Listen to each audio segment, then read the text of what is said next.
big value add that maybe some other conferences lack or could benefit from. It makes it very productive. So I encourage you to take advantage of that. I also find, this isn't directly in my area of practice, but I find cybersecurity fascinating. And I don't know if you're all, I mean, it's hard to miss it. I don't know if you're all kind of keeping track of how quickly artificial intelligence is developing. And we've gone from a world of deep fake video of, Tom Cruise's face being, on a Tom Cruise lookalike to voice simulations. And now people are having, grandmothers are being called by someone who sounds like their grandson, who suddenly got like, grandma, send me $1,000 to, XYZ, Nigeria or Malaysia or somewhere, and they're sending the money. It's a whole new world of threat and interest and opportunity. I think this conference couldn't be better timed to deal with this evolving landscape, and I'm looking forward to all the talks and get to know some of you. If you want to come up and say hi, I'm happy to meet you. I just think this is first I hosted this, I think 2 years ago at Hadi's behest, and it's fun to see it evolve and get better, and I'm proud of them to going to Africa. That's a younger version of me, by the way. I don't even know that guy. So there you go. Okay, so first up, we have the keynote address, and Dr. Hoda Al-Zahimi on video from the co-chair of the Global Cybersecurity Future Council, World Economic Forum. So this is in video format, and can we start the video, please? Big round of applause for the video. It has feelings too. Good morning, everyone. This is Hoda Al-Khazemi. I'm here today to talk about securing the future of an emerging technology, an outlook on the future of cybersecurity. I'm currently a director in Center for Cybersecurity, research assistant professor in NYU. I'm also the co-chair for the World Economic Forum Global Future Council for Cybersecurity. I am leading as well a research group called EmiratsSec, which is an emerging advanced research acceleration for technology, security, cryptology institute and laboratory. We are focusing on conducting research on emerging technology, educating the next generation on the impact of emerging technology, including AI, cybersecurity, and cryptography, on the general outlook of the economy as well as the industry, and shape the public discourse not just on the policy and legal aspect of the technology development, but on how to build an industrial ecosystem. This is my contact information. If you need to reach me day and night, I'm available on these contact information. Please feel free to take a screenshot out of this so you can get in touch with me for any questions across board.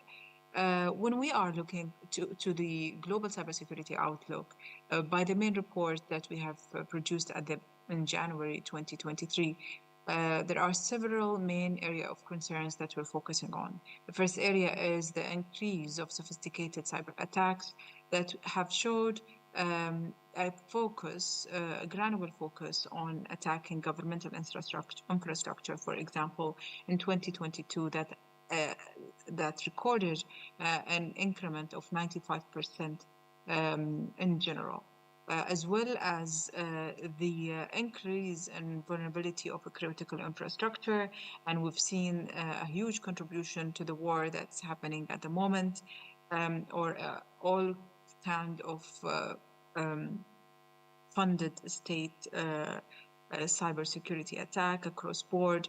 It goes beyond the attacks that we have seen in between Russia and Ukraine to the other attacks as well that comes from other governments into proxy cybersecurity attacks across board, as well as the shortage of skilled cybersecurity professionals that has been announced. And this shortage goes beyond the identified 3.4 million skilled professionals that are needed in different sectors, but also the need of upskilling of these cybersecurity talent to include a global granular understanding of what does it mean to address cybersecurity in an emerging technology bubble that we are living in at the moment. The same level as we have addressed this previously, the cybersecurity bubble and the ability to address collaboration in between different governmental entities and global governance for cybersecurity is crucial to mitigate or decrease the current 40% total activities of cyber attacks that happens on the different infrastructures across board. The IMF has announced that connecting the dots between different cybersecurity realms that exist globally protocols has been considered a global necessity for financial stability, and as well to address global governance across board on different technologies. But before we go further, we need to address what is exactly emerging technology. Emerging technology today is that kind of a field that address the development of practical application, but this application could be still unrealistically unrealized at the moment. And at the same time, this technology relates to possibly a new innovation of technologies or as well an improvement of current technology that aims to changing the status quo across board to improve the growth of technology and as well improve and introduce radical novelty in a specific field of science. This is what we have seen recently with large language models, the introduction of ChatGPT, across other AI kind of innovations that happen. So it is a field that is being associated with knowledge production. So you would have a lot of contributions, huge contributions of R&Ds across board, being in hardware or software in developing these components. And as well, it focuses more on the future phases of developing the technology and addressing uncertainties. So when we are discussing this, we have to realize that we are being immersed at the moment in a world that's being accelerated in digitalization. Government across the board is addressing new fields, like, for example, GovTech is one of these fields that governments globally are funding at a valuation of over $5 trillion, and as well, which is comparable as well, which is higher in valuation than the current new market for new technologies that goes to beyond the 8,000 or 8 trillion dollars that's being addressed in 2023. We see this disruption being created not just in a singular infrastructure of building technology, but across board to address creating new funds, for example, creating an ecosystem of public-private interaction that includes working on building different technologies for cybersecurity, for smart city transportation, digital participation of services when it comes to government technologies, and energy saving and utilities. We've seen as well governments putting large budgets on building the future technologies and developing future tech and science. The government of UK, for example, have endorsed 3.5 billion funding towards tech and science. 40 to 50% of that is going for building quantum computing and semiconductors industries in the UK. With that, we're still living with almost over half of the population being disconnected.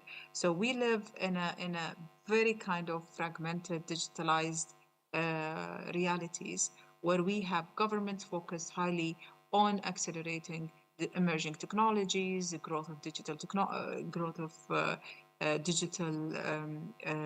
digitalization across board, funding for digitalization, funding for cybersecurity, and new initiatives that could build a huge digital economies across board. But we are still suffering from this access divide and quality of digital platforms that exist across board. And this quality of digital platform includes as well the systematic growth or the systematic maturity of digital infrastructure that is related to cybersecurity across board. So when we want to look into emerging technology, we need to look beyond the AI and fourth industrial revolution, beyond the former anticipated funding and investment in digital technologies or emerging technology by 350 billion to currently over 3 trillion kind of investment that goes into different sectors. And most of these sectors are anticipated to be future disruptors of security. We're not talking just about the quantum efforts that has been running into kind of very kind of viral importance globally. We see Sweden, Denmark, Finland, Austria, Saudi Arabia, Canada, Qatar, Israel, Japan, and China, and the US competing for this kind of a global power. We see as well countries competing into building cryptographic components, competing as well into building post-quantum cryptographic components, and as well building what we call a cross-board post-emerging technology security components. And this is important because there is as well a huge growth in digitalization when it comes to critical fields like healthcare. And this digitalization across healthcare industries that maps to over 49 billion of venture being raised in health tech led to focus for having focused area in emerging technologies of brain cognitive interfaces and building AI emerged with global brain cognitive interfaces that would potentially build a higher footprint on the new digital maturity that exists on this platform. What are we doing to push security hardware or software to exist on these platforms? We're not doing much. This is why we are living in kind of high level of uncertainty when it comes to building security for PCI infrastructures. And even with what we know about the human brain, it only covers 11% of the maturity of what we know about the human brain. Neuralinks, for example, has been able to build competitive feature to understand and embedded these feature in the form of brainwave chip in human in the human brain and finalize research to collect data on brain activities across board. In addition to different materials that we are building in emerging technology to synthesize human touch and human capacity. With this level of growth that exists in emerging technology, not just AI, and the anticipation of AI to carry over 15.7 trillion of potential revenue of the global GDP of 84 trillion, we are living in a world where we have to address not just the technical implications of security, but also the ethical implications and the security implications of cybersecurity. For us today, when we will address the shortage of cybersecurity, as we have said in the beginning of this presentation, it's not just about addressing them in terms of shortage in cybersecurity, but also shortage of understanding 360 view or integrative view of emerging technology impact, including AI, including new medical devices, including alternative computing and cybersecurity collectively. This is why countries globally are competing to create impactful economic drivers that are focused on innovation, investments, and a build of intellectual property that will lead to building new innovative solutions for cybersecurity and new innovative startups for cybersecurity that would disrupt the next cycles of innovation that exist beyond the cycles of fourth industrial revolution. And we have to address the fact that within LLMs or large language models, for example, the accelerated computational power or intensity of growth, it is actually surpassing Moore's law.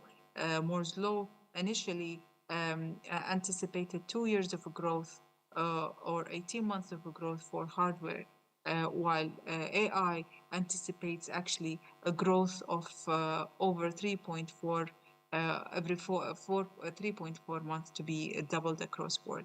That being said, the LLM's efforts are not just restricted by the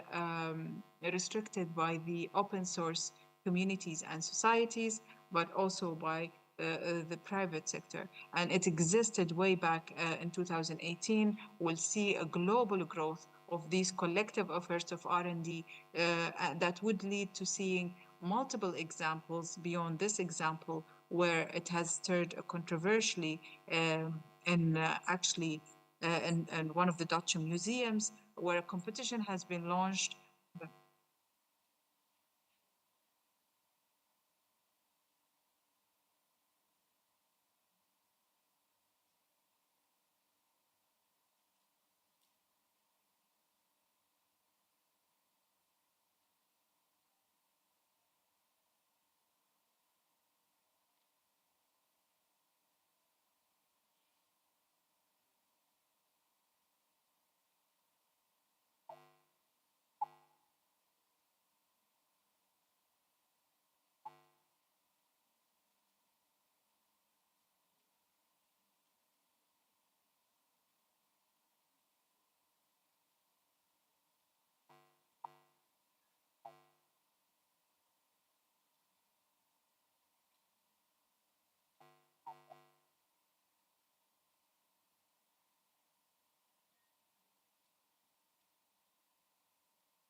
So we live in a realm or in a reality actually where we have to ask ourselves about the authenticity of the future of arts that exists across board globally.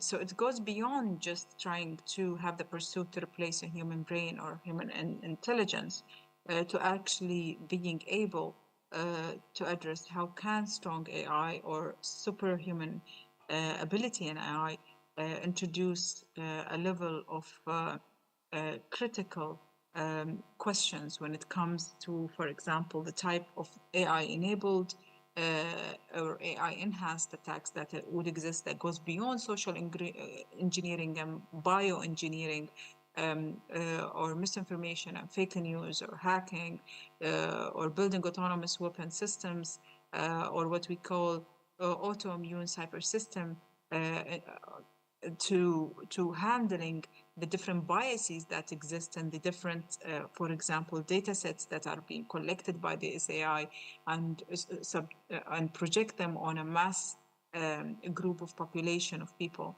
So you can imagine that with a human capacity at the moment, we have 175 biases, and all of these biases are being programmed into our computer system. We need at the moment to debug our computers as we are debias actually our computer as we are debugging our computers for errors across board. So building AI is at the moment an ethical pursuit. The EU recently, last week, have announced their AI regulation, which is an amazing step in addressing the maturity of technology that's being delivered across board to to users internationally. IBM has built AI Fairness 360, which aims to also uh, um, de uh, I would say desanitize the AI-based code globally from the different biases that exist within them. It's still not a full silver bullet solution. Still having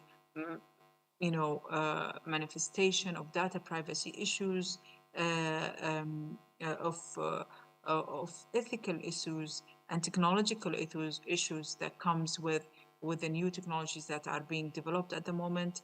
Deepfakes are being anticipated to go globally at a record high. I'm not going to go through these videos that explain the impact of deepfakes, the impact of having not mature autonomous driving capacity on the globe, but the new issues that we are dealing with beside deepfakes or the copyrights, ambiguities, the misuse of AI, the risk of unemployment, or the accuracy and trustworthiness of the provided technologies as well. LLM models have only trustworthiness level of 20% to 30%, which is so low in comparison to the mass adaptation that we are living with at the moment. So at present, the trajectory, we still have so much to do in order to provide a level of growth, governance, and maturity to the new technologies that we are having. The GDPR laws, for example, that addresses most of the data protection aspects and policies are failing to provide technological elements that would support their laws. The right of the individuals, for example, to consent is not 100% being applied.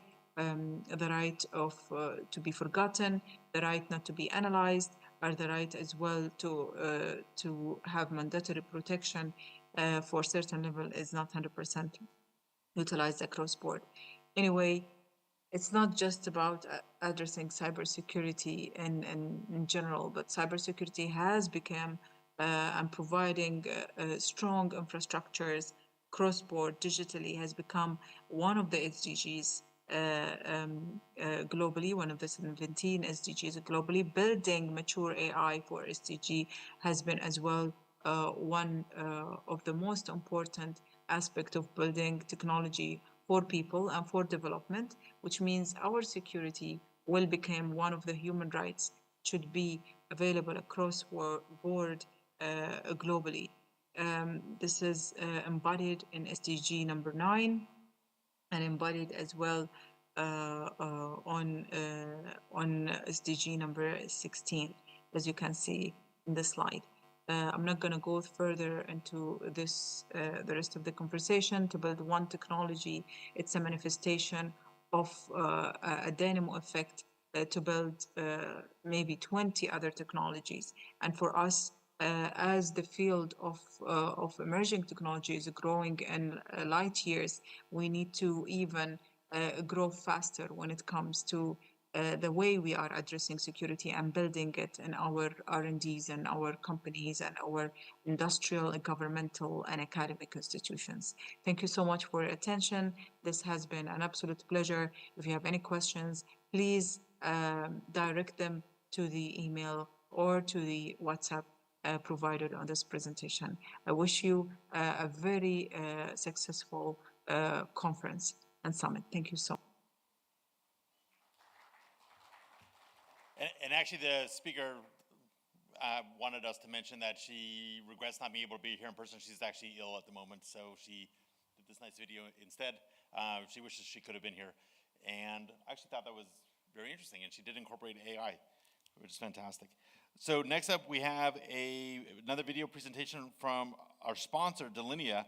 The topic is Privileged Access Management and Extended PAM, P-A-M. So it's always nice to give a round of applause for videos, and especially for sponsors. So there you go. Remote work and the mad dash to the cloud changed how my team manages privileged access. We used to simply build a wall to keep the bad guys out and give just a few of my domain admins an all-access pass. Now, developers, partners, business users, anyone with a laptop and the right password could have all access, and so could thousands of automated accounts on servers and in applications. I worried that cyber criminals could attack one of our systems, elevate their privileges, and then take over our entire network. And we wouldn't even know until the damage was done. That's why I chose Delinea. I make sure people and systems are who they say they are before granting or elevating access. Now I give users just enough access to do their job, only when they need it. I create, vault, and rotate complex passwords behind the scenes so people don't even have to remember them and can't share them. Delinea automatically monitors and records all privileged activity so we stay compliant. With Delinea, cybercriminals get blocked before any damage is done. Thousands of organizations worldwide, like ours, trust Delinea for a security solution that's easy to use and demonstrates results. Hi there, I'm Sam. Today's definition of privileged access management has gotten too limiting. That's why I like Delinea's view on extended privileged access management. So, what is Extended PAM? Extended PAM starts with authentication to validate identities. Then, policy-based authorization controls are applied across diverse IT environments to meet zero trust and least privilege best practices, reducing the attack surface across my entire enterprise. DevOps, cloud infrastructure, remote work, and SaaS become more secure with Extended PAM.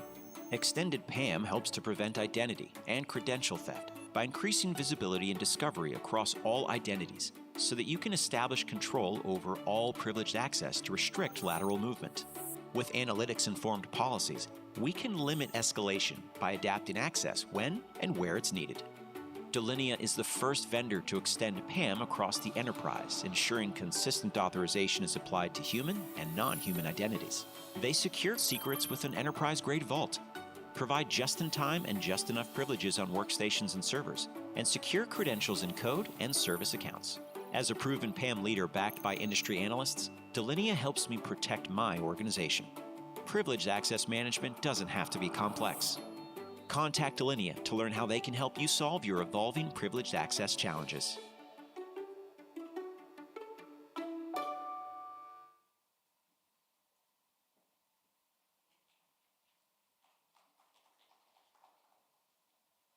It's good to clap, keeps the vibe right.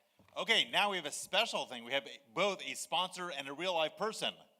Yes, our first real life person of the show. Let's see, Sujatha Nada, come up here and correct. I'm sorry, I'm bad at reading handwriting. So come on up, give a big round of applause. Rather than massacring the name, let's do it correctly. Pleasure to meet you. Thank you for sponsoring. You are? I'm Sujatha Narasimhan.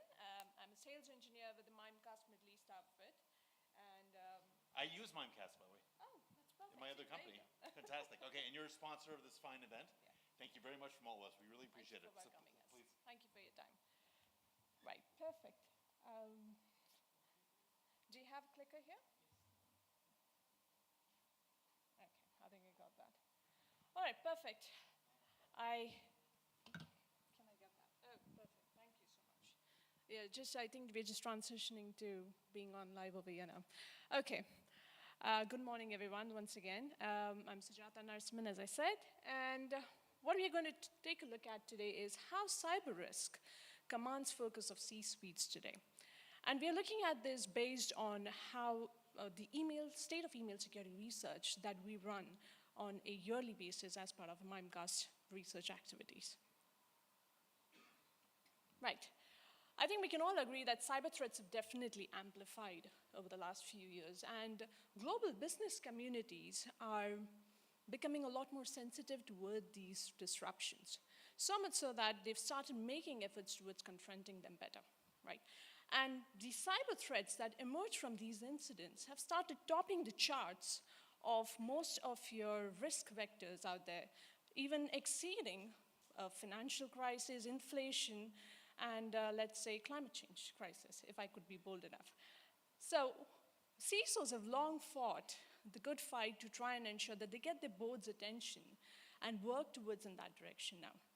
We now have that attention courtesy the way risks have proliferated, right? And this could include not just your supply chain vulnerabilities, but a wide use of online collaboration tools itself, right? The fact that the digital growth of networking communities has extended so much that your threat landscape itself has become a lot more treacherous. So let's say if we can try and chart these threats across, you would see them, they land across your people, communications, and data, right? And that's where all of these intersect together, and that's where most of our major risk lies. And malicious actors know about this, and they exploit this interconnectedness that we actually depend on, right? So let's look at how we can try and utilize cyber risk and make that our allies to bolster our digital defenses. What we're looking at today is some of the macro expectations of what 2023 has to offer. So we're looking at least 33 billion records to be stolen. Cybercrime is going to contribute towards $8 trillion in terms of world economy being lost out there. An average cost of data breach is going to be about $4.35 million, and it's going to be double of that in the US, right? We've seen a 13% rise in ransomware attacks in 2022, and that itself is 5 times of what it used to be almost 5 years put together back. The average time of detecting any data breach today is about 212 days, and it takes another 75 days to go ahead and contain that for us. So, based on the state of email security research that we've run, let's look at what these stats look in terms of Middle East perspective, right? Corporates lean on email at least 89% of time, and this is only going to increase further, right? So clearly, 75% of the leaders have experienced an increase in email-based threats in the last 12 months. And like us, cyber criminals are also constantly redefining and adapting new strategies of how they can evade the defense mechanisms in place. A classic example would be malware kits hosted on dark web today are being used by common criminals without any technology smarts to use these sophisticated threats. And that's why 70% of our leaders are a lot more sensitive towards these sophisticated threats that are emerging today. The other piece that we are looking at is collaboration tools. And I highly doubt any organization in this room is not using the likes of collaboration tools of your Microsoft Teams, Google Docs, Slack, and the others. Right, so 9 in 10 of them responded that collaboration tools are now an essential part of their company's functioning. Right? And this is where they now see the dependence of collaboration tools increasing, because digital conversations are growing a lot more organically, and the value of the source of this knowledge is only going to grow further in the future. Right? So this is where our new risk vector lies. And 80% of them agree that this is where the new security risks are going to start emerging from now. And while collaboration tools definitely help boost productivity, one thing to bear in mind, and this is something Dr. Hoda also addressed, is that security was never in forefront while they designed these tools, right? And rightly so, 94% of them believe that we need stronger security mechanisms embedded within these collaboration tools, because that's where we're going to see an increase in the attacks happening in the next 12 months. Now, we've looked at different sort of threats so far, and there are many more threats that actually plague your cybersecurity professionals today. But the major ones that are still prevalent are the terrible trio that I like to call ransomware, spoofing, and phishing. Right? Now, ransomware is one such thing where we noted 75% of them were harmed by ransomware attacks in the last 12 months. And this is despite having adopted stronger defense mechanisms, because we have to bear in mind that cyber criminals are also keeping a pace with us to subvert these attacks, right? And 54% of them concerningly mentioned that it has negative mental health implications these days. Almost 1/3 of them are considering leaving their current roles because of the stress that the ransomware attacks bring into the play. Email and web domain spoofing is again another major or serious risk, and 42% of them were aware of the attempts that their domain was being misappropriated. The good part of this is at least 40% of them have started using tools like DMARC in order to prevent the spoofing. And last but not the least, we cannot leave phishing. Phishing, I believe, has just become a lot more harder to spot these days, right? It's moving away from your traditional email surfaces towards other platforms. And that's where I think we can all agree all organizations, irrespective of size or sector, have faced an increased phishing attacks. So let's see if we can try and reduce this risk using cyber awareness. So when we started on this journey, we noticed that we could almost trace 95% of the breaches back to a human error. And that's a very hard-hitting fact, right? And almost 50% of them agreed that insufficient employee awareness is key or the biggest security challenge that the organization faces today. Let's look at how we can try and enable awareness training to actually reduce this risk. Because they notice 83% of them and experience at least these attacks moving laterally, right? And every organization today is using awareness training in some form or the other to try and reduce this piece of risk. AI and machine learning is another piece, and this has been a significant contributor, especially with Middle East as a region, right? It not just helps us speed up our remediation task, prevent those threats that we are looking at, reduce the human error that we just spoke about, but the most important contribution that AI and ML has had today is to reduce the stress or the overwhelming burden that our security professionals have in order to defend their organizations, right? So it's eased out by enabling an automation process of responding to these attacks a lot faster. That being said, AI and ML definitely help you also make smarter decisions over a period of time, right? And that's where we've seen a better adoption in this strategy. Now, bear in mind, it's not a cure-all solution, right? ChatGPT is not going to save or destroy the world, right? So we have to bear in mind that AI and ML is just one of the aspects of your whole cybersecurity approach. And it's important to understand and communicate what value it has within your arsenal and ensure that it does not get cluttered when it comes to your approach out there. And finally, let's look at how we can leverage all of these stats. We have the attention of the board today. They do know there are cyber risks out there, and see how we can try and make their time count when we have their face time. Right? Key point being cybersecurity within the context of business priorities. So always ensure, yes, cybersecurity is one of your major concerns, but not theirs. Right? So present cybersecurity within the framework of how your board members can achieve their business objectives. And that, I believe, goes a long way. Radical transparency. Share monthly cyber risk reports, which give them transparency that are manageable, and use the metrics that are defined by your board members. Mutual understanding. To try and ensure that your cybersecurity strategy and you maintain that strategy, you need to ensure that your board are informed and engaged about all your initiatives, because that's what gives you their collective buy-in and makes them also responsible for your company's security posture. Optimize, improve, and mature existing investments. Now, this is where I think it's very key to demonstrate how we've operationalized and optimized the existing investments that we have.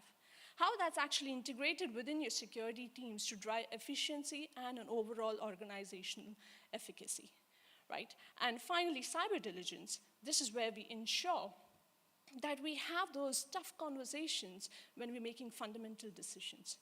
It might not make you the most popular person in the room, but it'll definitely boost trust within the organization. And that is my 2 cents of how it will help you drive further.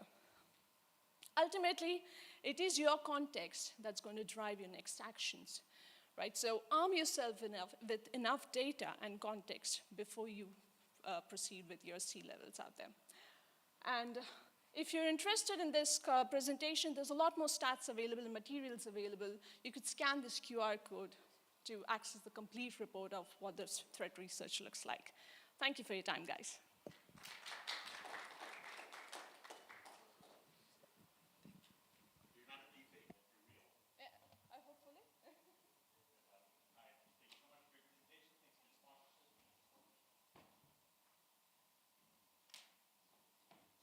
All right, folks, give us a moment. We're setting up for our first panel.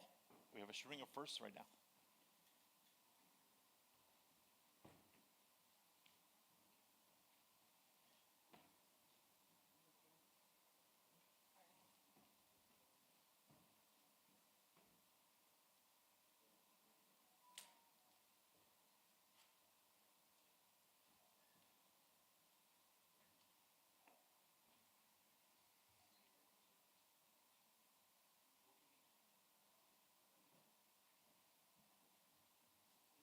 This looks very hospitable.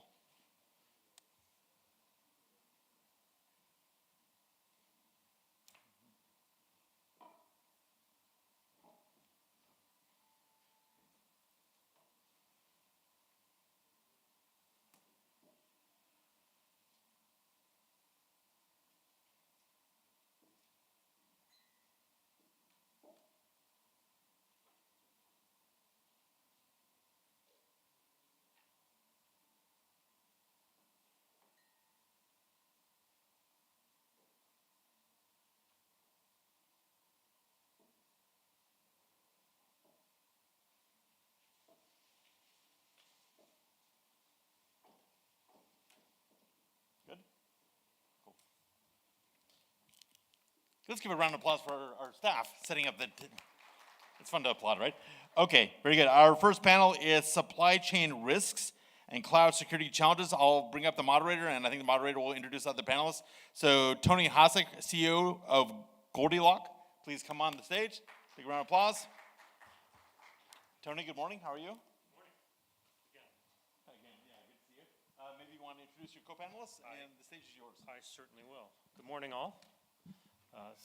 Thank you very much. So first I'd like to bring up Hesham Saad, who is the Senior Global Cybersecurity Specialist at Microsoft. Round of applause. And then Matt Karbowinsky, who is the Cybersecurity Leader for the Gulf and the Kingdom at Schneider Electric. And last but not least, Bharat Takrar, who's the Principal Security Lead at Information Security Forum.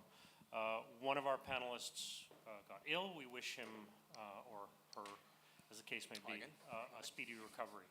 So today's topic, as you can see, are supply chain risks and cloud security challenges. We have 35 minutes. I'm sure we're going to solve every single problem within that 35 minutes, so your patience will be appreciated. So do I sit and then have a microphone, or how do we proceed here? Oh, great. Thanks. Have a seat, gents. Thank you. So, as you know, this is kind of an open dialogue, and we appreciate hands up and people participating. So, these two things are, everything is urgent. Everything has come to the fore. National, international conflict, pandemics, cybercrime, all of these things have made everything an essential thing that we need to solve. And that's a good thing, because if this wasn't happening, we would be continuing on, and it wouldn't be a public emergency. So let's look at, first of all, let's look at supply chain. So supply chain encompasses pretty well everything. I was a paratrooper in a former life. My job was to be the attacker, and to close with and engage an enemy, drop behind line. We used to make fun of the supply chain. We used to make fun of the logistics personnel, the people we called REMFs, which means rear echelon. I can't say that, unfortunately, but that's what we called them. We didn't really realize how important it was, and I think that's what's happening today, is we're really realizing that logistics, supply, development, all of these things are very essential to the security of the products that we have. And without it being secure, everything will disintegrate. Logistics wins wars, and we're realizing that in security and in technology today. The other thing is the massive collaboration and beauty of the cloud, that we wandered down a path seeing that this was a way to save money and a way to save resources and to organize on global scales, perhaps not to begin with looking at the security implications of this kind of shared environment. So I have some questions that I'm going to ask the panelists.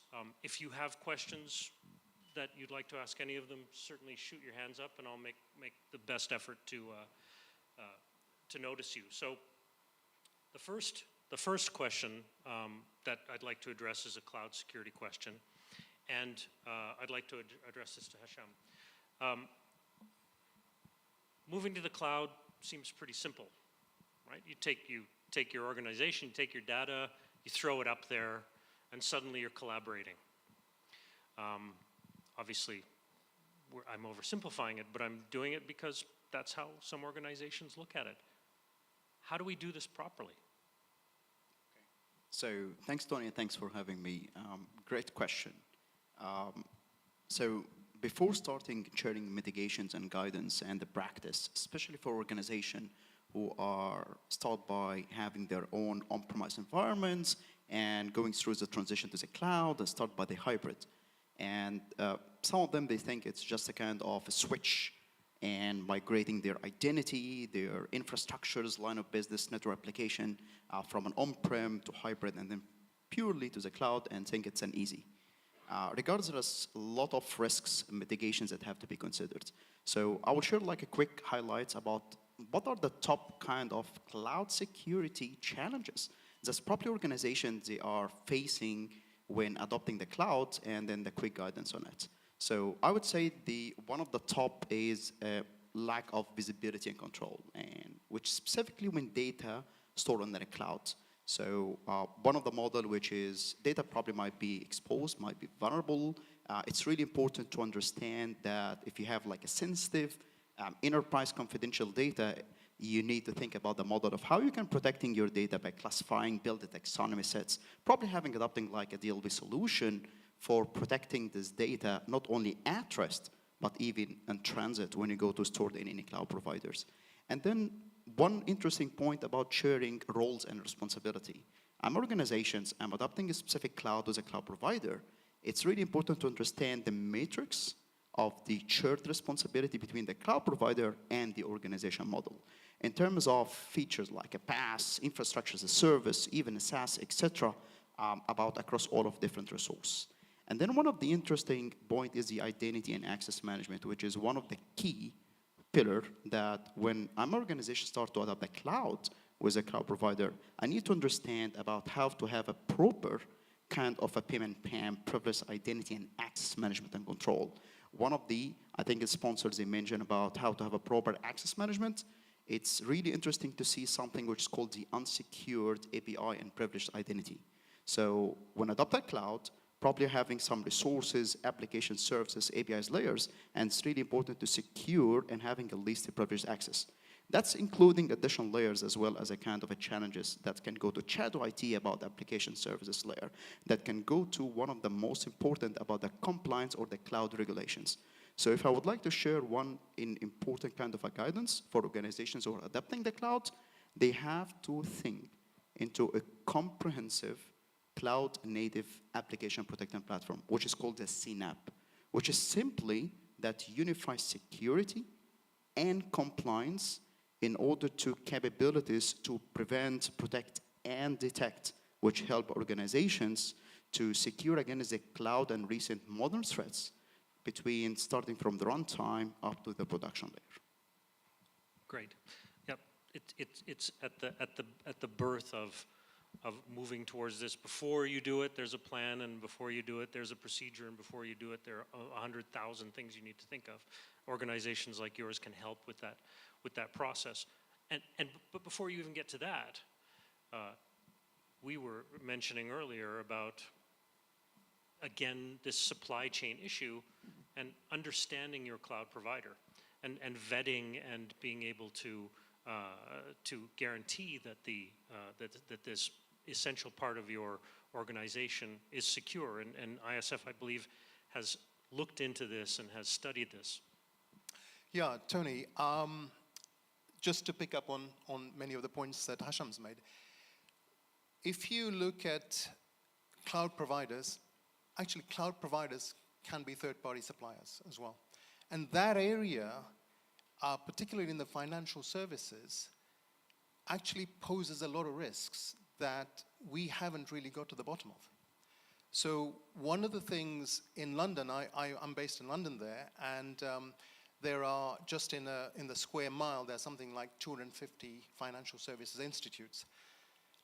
A large number of them are using the same cloud providers. So we might have, Microsoft, Amazon, Google, a few others, but essentially you might have 50 or 60 of these financial service companies using the one cloud provider in that locality. So you could get a situation where you might have systemic risk. So if one of those cloud providers affected, it might take down a large number of financial services. So that aspect, where the provider is also a third-party supplier, the regulatory regime around that, particularly in places like London, New York, where there's a concentration, has not been thought through. And we're just getting round to thinking, well, whose responsibility is it? Who has the view into these third-party providers? And often in the past, that's been an opaque area. So we're looking at putting a regulatory regime there, figuring out whose responsibility is what. A lot of the points that Hasham made, we need to kind of unpack those and say, in this particular supply chain, what would happen if that supply went down? How could we recover these clients very quickly? So, and I'm sure that applies also to Dubai, Bahrain, all of those places as well. Right. So diversification helps there, of course, but you're also dealing with large providers like Microsoft and Google and Amazon who are well familiar with the issues because they are under attack all the time. So they're the buffer for us. We were speaking earlier about things like hybrid cloud, taking back, using the cloud platforms in an on-premise or hybrid manner where you have an air-gapped environment where you can control some of the data in some places. So organizations like Microsoft are thinking about that, so they're themselves becoming a bit redundant.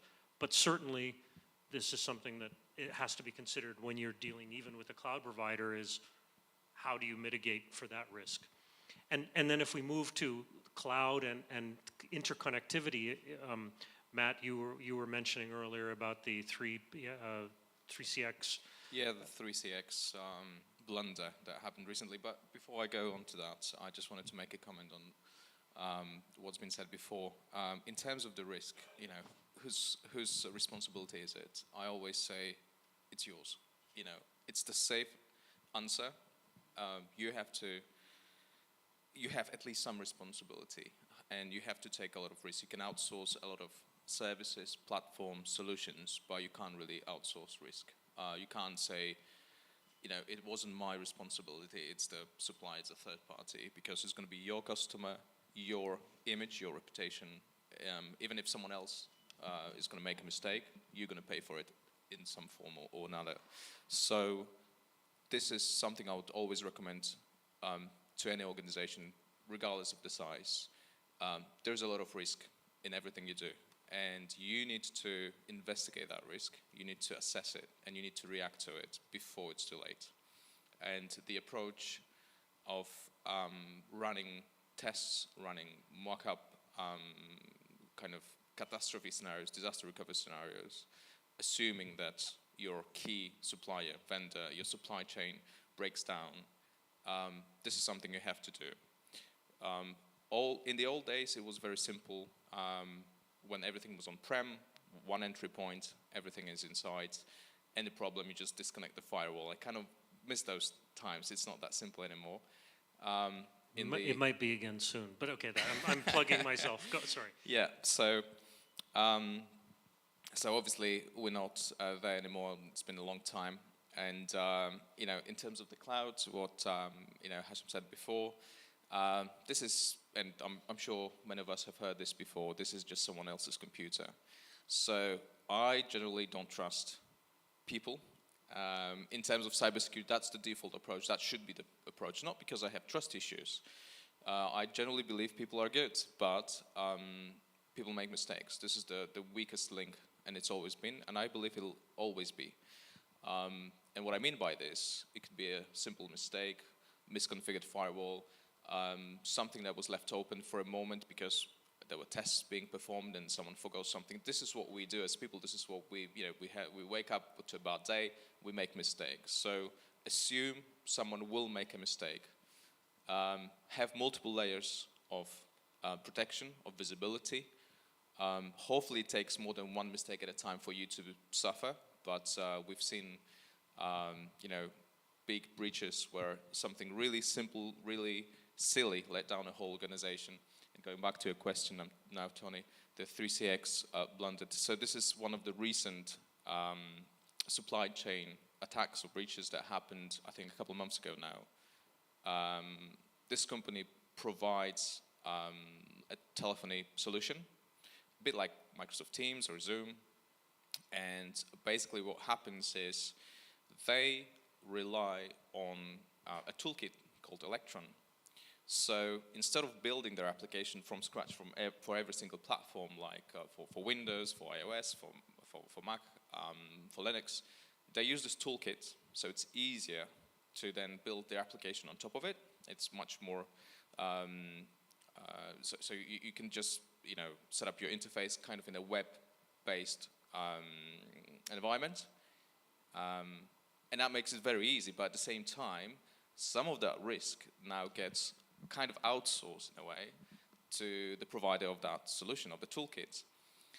And what happened was, somehow, and as usually you don't get all the visibility into those events, but what has been established is someone got access to their own copy of that toolkit. So it's not the toolkit itself that was hijacked, it's their own copy that they had internally on a repo. Was probably exposed in a way that, maybe some old password was reused, or someone forgot to enable 2FA, multi-factor authentication, something like this, that allowed an attacker to discover that local repository and then have full access into it and inject malicious code into it. So what happened then was quite interesting, because the company, they would maintain their code on top of that toolkit. So they had full control, they knew that they were doing, they had, risk assessments, reviewing, signing everything. But they took the underlying toolkit as kind of a base that they didn't have probably even full understanding of. It's a bit like driving a car.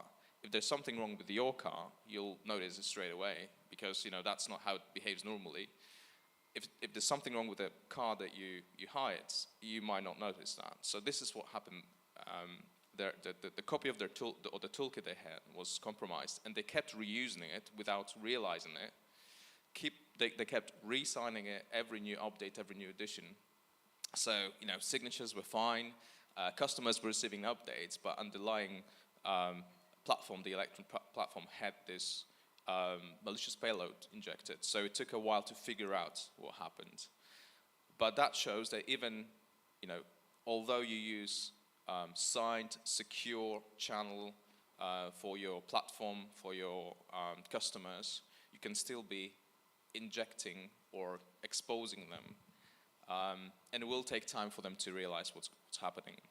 So, obviously they reacted properly. They kind of very quickly, as soon as it was discovered, issued a statement, made recommendations, contacted their customers. So they managed the risk as well as they could.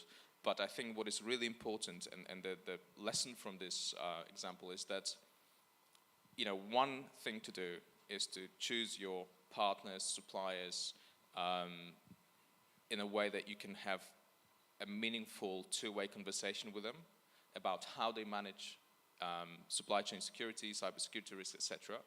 But at the same time, have another layer of security.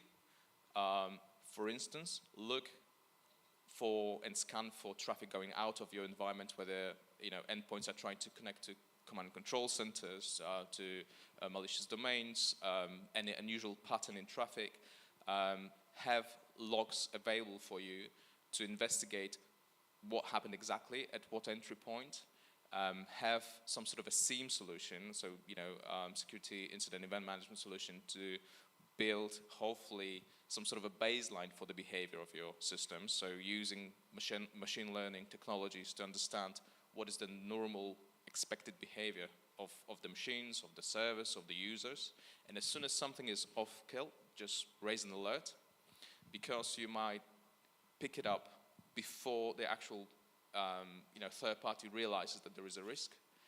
And as always with cybersecurity, these are some kind of fundamental steps you can take, because cybersecurity is all about multiple layers, about having visibility, being able to be proactive. So with respect to those multiple layers, many of the people here, many of the organizations will be using MSSPs. They'll be using partners who are consultants, who are there to help them review things, look at things from the outside, but there's a risk there as well, correct? There is, and a lot of the points you made actually apply to the MSSPs because, you know, MSSPs and often other third parties, actually, the thing is that they're a trusted organization. That's why you partnered them. And often that means that we've kind of taken our attention off them because, you know, we know them. But, you know, it does require a rigorous risk assessment philosophy, like you've said.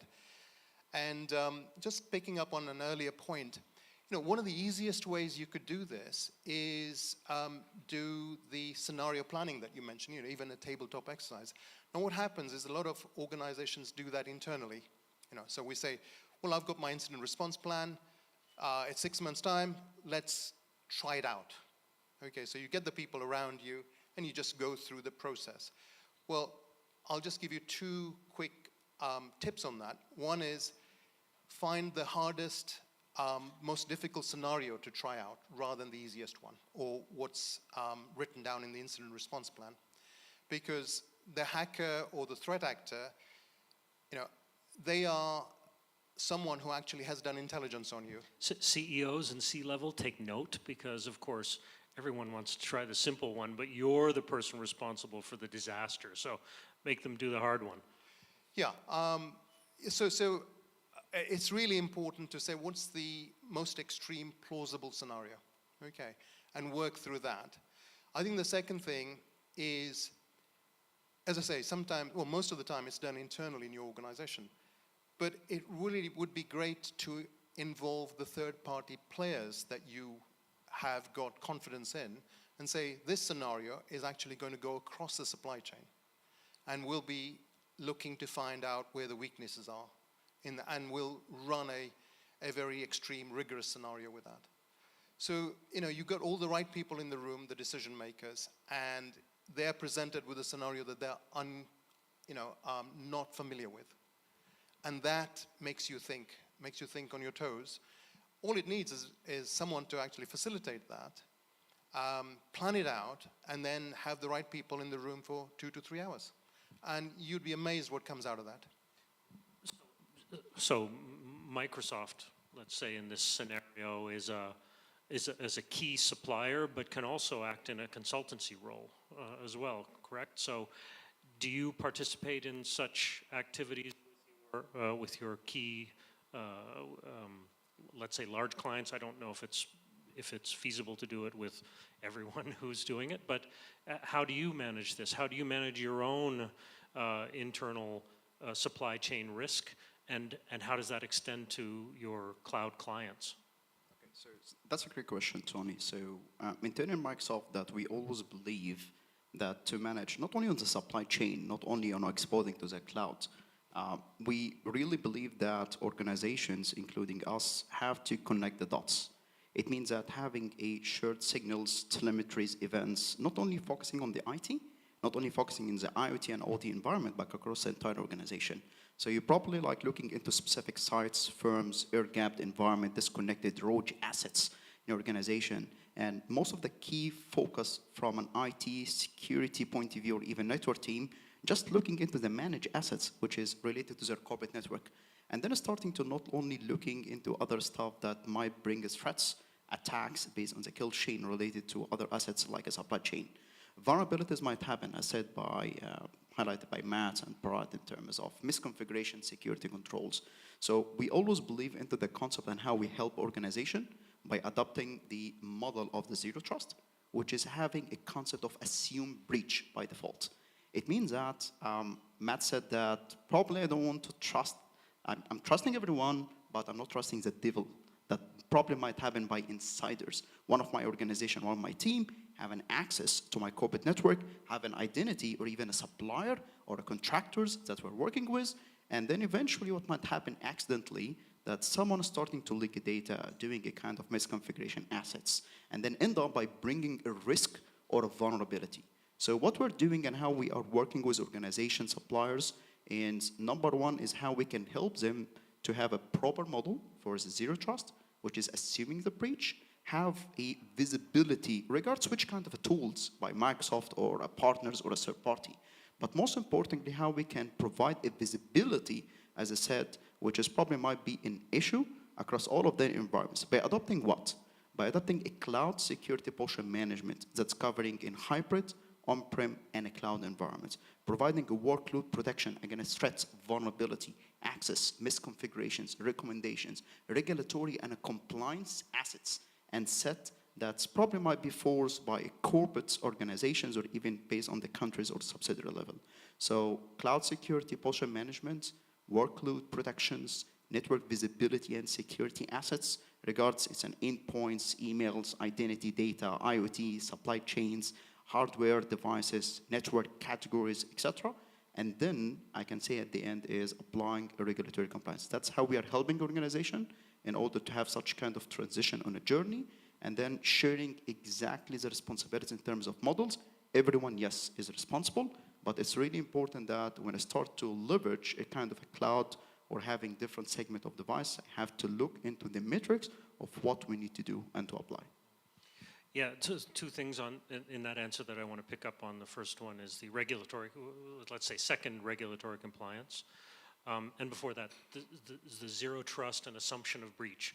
So it's a terrible thing on the one hand that we've gotten to the point where we assume that we're breached, but it also might be a good thing. And I think, Matt, you're dealing a lot in the IoT and in the OT Yes, that's correct. sphere. So there's a lot of legacy there, a lot of old components. Yes, that's a components huge that challenge. certainly weren't calculating with the kind of environment that we're in now. How do you guys at Schneider deal with this? Yes, that's a huge challenge for us, especially in the IoT world. We supply power automation systems to critical infrastructure, oil and gas, energy, utilities, and you're right, there's a lot of legacy systems. Probably not, it's not as big of a problem here as in Europe, where you have much more older systems, some of them designed or even built in the 70s and 80s, and it's not that easy to upgrade them and patch regularly. And some people may think that's not too bad because they're not connected to the cloud, they're all air-gapped, and we keep talking about cloud security, and there is this kind of notion that if you're not connected to the outside world, if you're in an air-gapped environment, that you're pretty much safe, and that's just false. And hopefully we all remember about Stuxnet and what happened there. That was an air-gapped environment, and it was just obliterated. And I have seen in my professional, over 15 years now, experience many scenarios where air-gapped environments were usually due to a misconfiguration, a mistake, a misunderstanding affected. And quite often these environments, when there is downtime, it costs a huge amount of money because you're not generating energy. Are they truly air-gapped, or are they many of them, logically? yes. So truly physically air-gapped. Physically air-gapped. There is a lot of environments that are still truly air-gapped. I have to admit that less and less of those environments remain air-gapped because obviously you want some sort of centralized, at least reporting, if not control, but control quite often as well.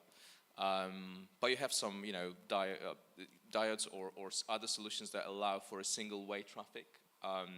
But even if in those air-gapped environments, all it takes is an engineer who makes a mistake, and instead of deleting the correct, virtual machine or system, whatever, while doing maintenance, deletes the wrong one, and then whoops, we have to recover. Obviously, hopefully, the system is designed to take that into consideration. You have a lot of resilience, failover solutions, high availability baked in, but so many times I could see that it's not that easy to predict what users can do, or engineers, and it's not like it's a single mistake. Usually there is a chain of mistakes, but those things do happen. Aircraft investigations or air crash investigations.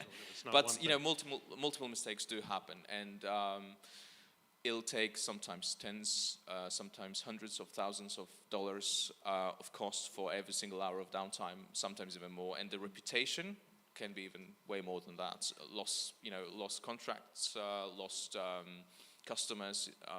The impact can be significant. So it's really important for those environments, even air-gapped environments, to be properly secure, for the proper risk assessments to take place, everything to be documented, everyone to be trained, and not just cybersecurity expert, not just IT engineers that go outside, every single person. And I'm not exaggerating, and I'll tell you a very quick story. I know we're short on time, but I think it's quite important. So I worked for a little company back in the day in England. We were doing pen testing for our customers, and we had our pen tester trying to break into a certain hospital. They wanted to check how resilient they are. These were the days of WannaCry, so you may remember that hit hard in England, NHS and all that. So the pen tester sat in the van in the parking lot with a directional antenna, trying to break in through different access points that didn't work, tried different things online through other means, and nothing seemed to work. So in the end, he found a picture of one of the employees in a very high quality in social media, Facebook I think it was, managed to get a copy, just print a copy of ID card to make it even funnier, printed a photo of a dog for the name said dog, and kind of just walked into the building. And the way he did it, he just put a high-vis, hard hat, put a ladder on his shoulder, and the security guy opened the door for him, held the door open, and everyone all the way to the main server room just cleared the way for him. And they had invested a lot of money in proper security systems, swipe cards, cameras, all of that. And several people on the way just ignored all of that to let the guy into the main server room. And in there, obviously, he was able to plug into a network port that was not properly secured, because I think it was assumed that it's already so deep inside the organization and inside the building that it doesn't need all those layers of security, and managed to actually get access not only to the core network of that hospital, but actually other hospitals as well, because they had links as part of the supply chain and that kind of thing. So people can be creative, but if someone is motivated enough, they'll probably find a place. So it's really important to train every single person so they are aware of those risks and they don't circumvent the controls that we put in place. So I guess we're screwed and we can all go home. But you were going to add. Yeah, so I think, Tony, and picking up on this point, and this was made in the previous presentation, wasn't it, that training and skill sets, okay? Now, you mentioned Europe and a lot of the systems are legacy. Absolutely true. And I'll just make two quick points. One is that, this area, OT, IT, ICS, really is something that there is a major skill shortage. People having the insight around cybersecurity, and that's really where we need, people like yourselves, Tony, your organization. We need to rely on that. So we absolutely need to bring the skill set. And just to give you a very quick example, I was helping an organization where they were moving from an old set of programmable controllers. And they had extensive usage of this, very legacy systems. And you found that these were put in there 20 years ago, 10 years ago, and since then there have been multiple changes of personnel. No one had any idea what the passwords were, where the handbooks were, nothing like that. So major problems there all the time. And I think that we'll find that these are major risks that we will have to work through. I have no idea. Oh, there's a giant clock here that I didn't notice before, so there goes that excuse. So we've got about 4 or 5 minutes left for questions. Cloud, OT and IoT, and general regulatory, and yes, please. And I don't know, do we get a microphone for the people, or do they just scream and introduce themselves? So this gentleman in the middle.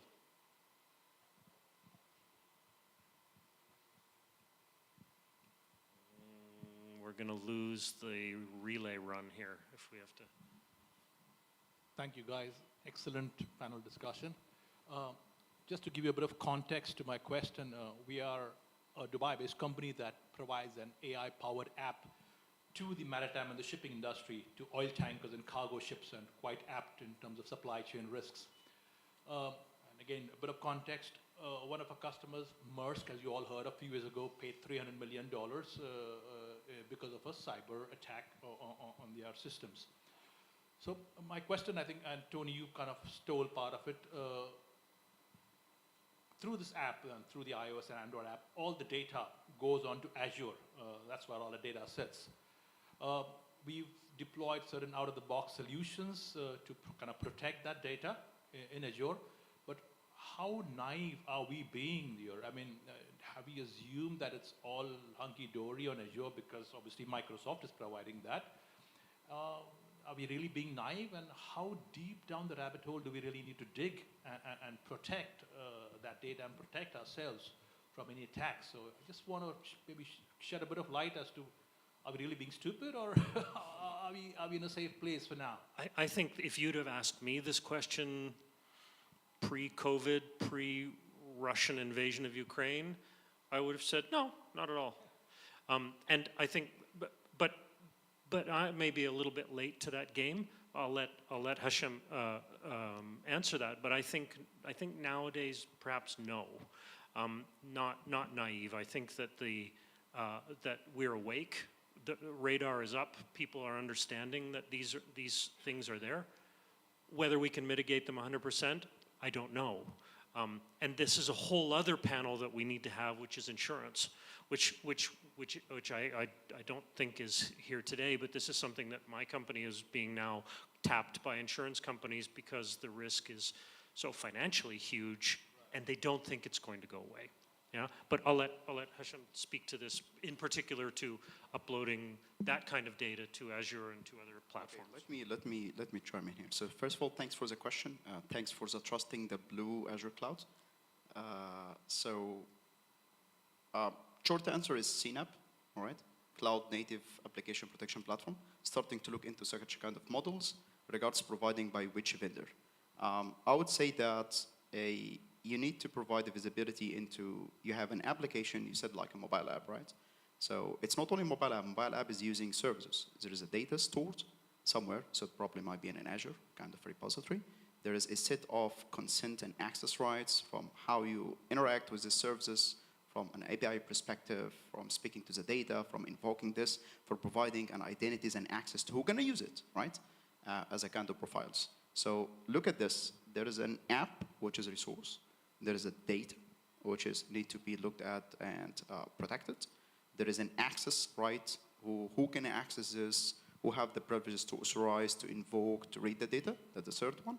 And the fourth is, there are another kind of repositories or storage by hosting this application into the cloud provider, by providing an access, by providing security recommendations, by who can do consent, by doing an exfiltration by someone that can get an access to one of your services to invoke this application stored in this such kind of a database or repository, and then at the end, they be able to generate or get access to a token, access key, or a bare one, and then probably it might end up by having a big problem, right? An incident. Oh, you're scaring us.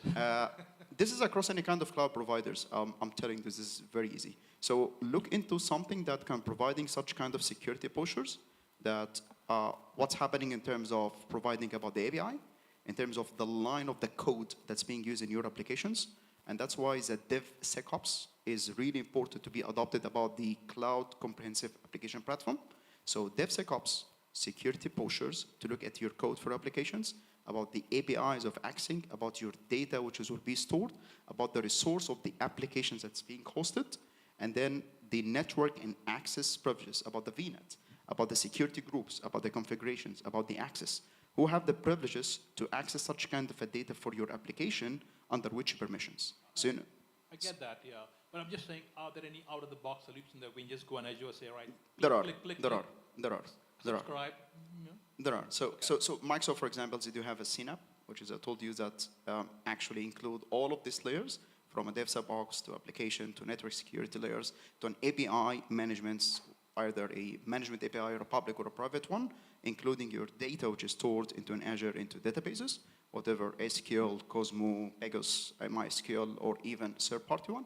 So there is a native capability of these cloud security postures that you can follow wizards into the portal, enable it, and we're starting to provide this layer. Again, assume breach, is really important. Will provide you visibility, actions, control, and preventions to stop such kind of suspicious, malicious, or a threat that might knock your door by compromising an application or even resources. But it's really important to have a control from your end as well. Guys, fantastic hope job, you- but we're at time. Thank you So very I want to much. give a big round of applause for our panel. That was very interesting. Thank you. Thank you very much. And Tony, I'm going to use your expression for what's coming up next. So now we have a coffee and networking break, but remember, there's, photos? Okay, I'll do this while Tony is, and the rest of them getting their mugshot. So right after the photo, we're going to have the networking coffee break, but I want to remind you of the term that he used. There's rear echelon MFs, okay? Rear echelon mother friends. Use your imagination for it. So when you go out there, you can just sit and play on your phone, drink coffee, and be antisocial. Okay, that's a REMF. Don't be that guy. Okay, be a paratrooper, or what was the role? Yeah. Okay, you're on the front line of cybersecurity and networking. When you go out there, look at the people at the table with you right now, the ones you're ignoring. Go out there and have a conversation with them, make it productive, and then we'll come back in. I see the nodding. You feel me on this one? Yes. Okay, so round of applause to you. Yes, and Agora, please have some coffee and meet each other. I think we're back in 15 minutes or so. Thank you.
Welcome back, everyone, to the Cybersecurity Conference.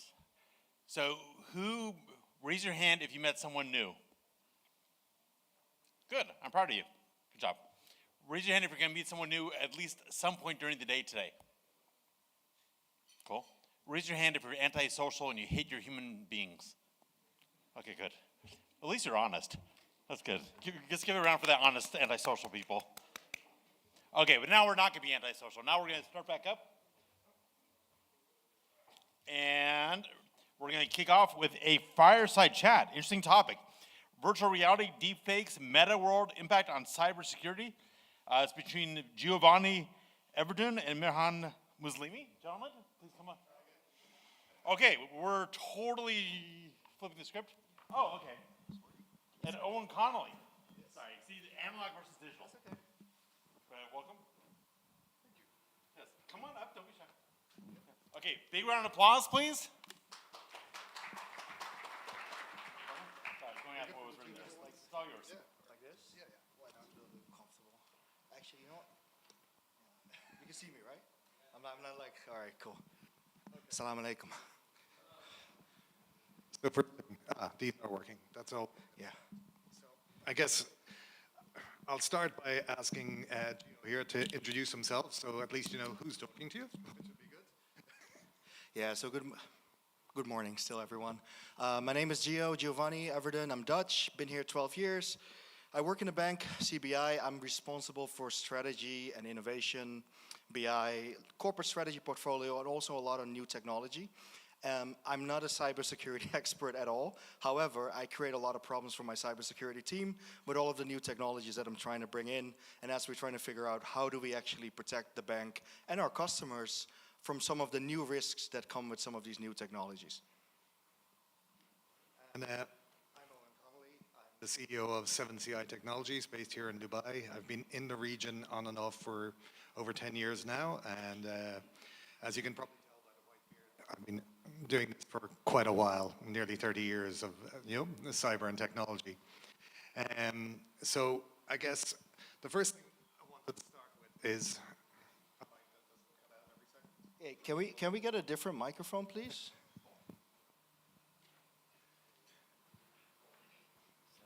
Thank you. We know this one's going to work because it's got a pink band. Okay, right. So I guess the first thing I wanted to start with Gio was, being in the strategy and innovation space and creating all these problems for your cyber team, as you said. What are some of the problems you've seen created over the last while? So look, there's a couple of things that as a bank that we're experimenting in quite a bit. One of them is the metaverse.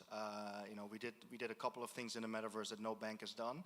And there's a reason why no bank has done it, because it brings quite a few problems with it. And so one of the main problems we have in a metaverse context is really around identity management, right? How do you validate who the person is and that they are who they say they are?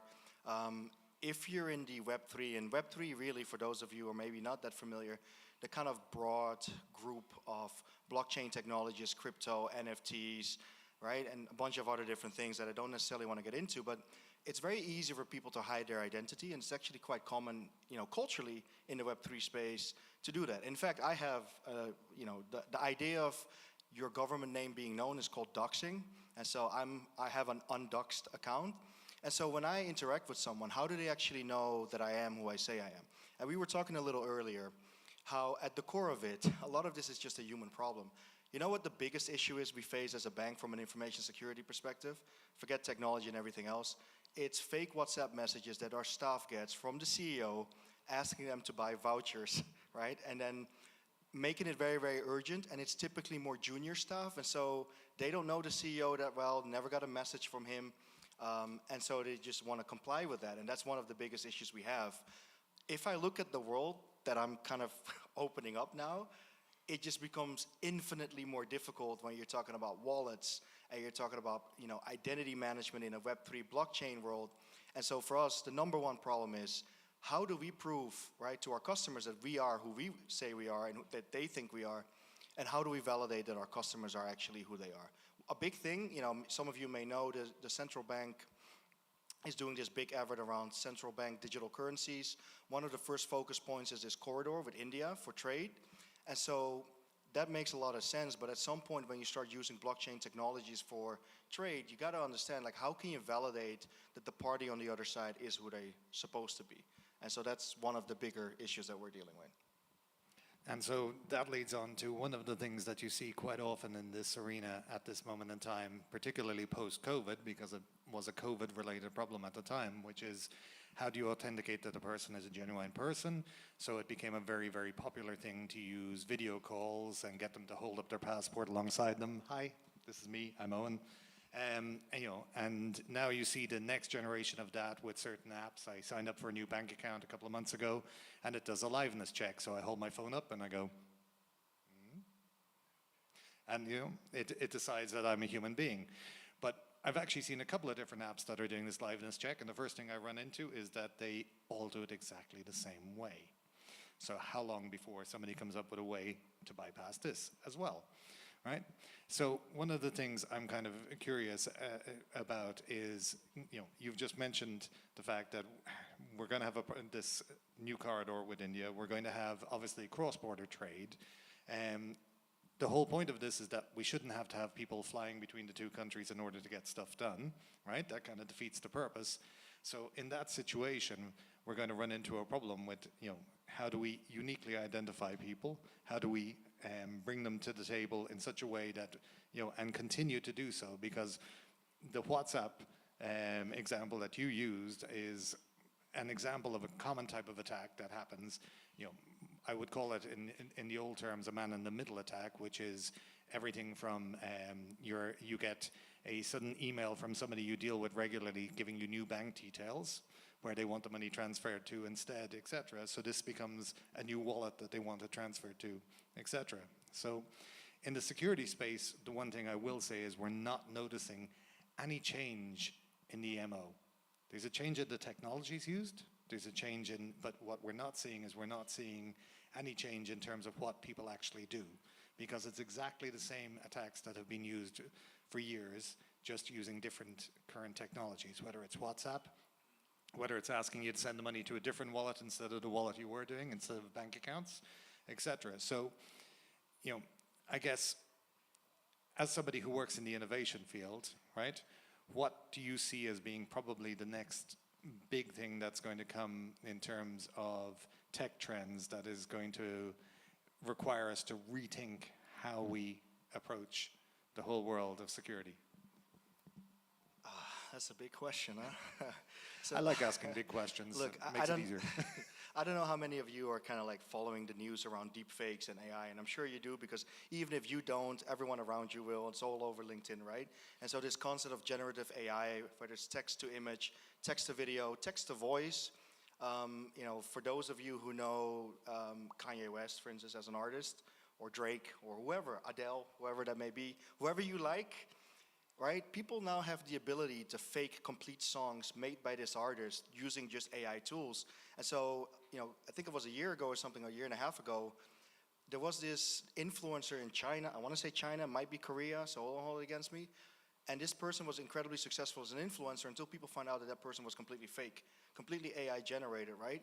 And so as the ability to create deep fakes becomes easier for people, because it used to be a lot more difficult. Frankly, any of you can go now and use Midjourney or some of these other platforms. 11 Labs, you should play with 11 Labs. Voice modulation is crazy. They have almost every famous person voice. You can train it on your own voice. There's a lady in the US, a journalist, who did this. She trained voice modulation software. She made a fake representation of herself, and she was able to not only fool her bank, but also her family on calls and video calls, right? And so for me, that is going to unlock a lot of different things in terms of threats. I think I like the blockchain because in essence, it's an immutable technology, right? It can't be changed. And so for me, the idea of linking blockchain with AI is probably going to be where the next big thing is going to come from, to be able to either, if you use any kind of generative AI, it automatically gets like a watermark stamp somewhere so you can validate on the blockchain that this was real or fake, or the other way around, right? When we CPMA. do it. Exactly. Yeah.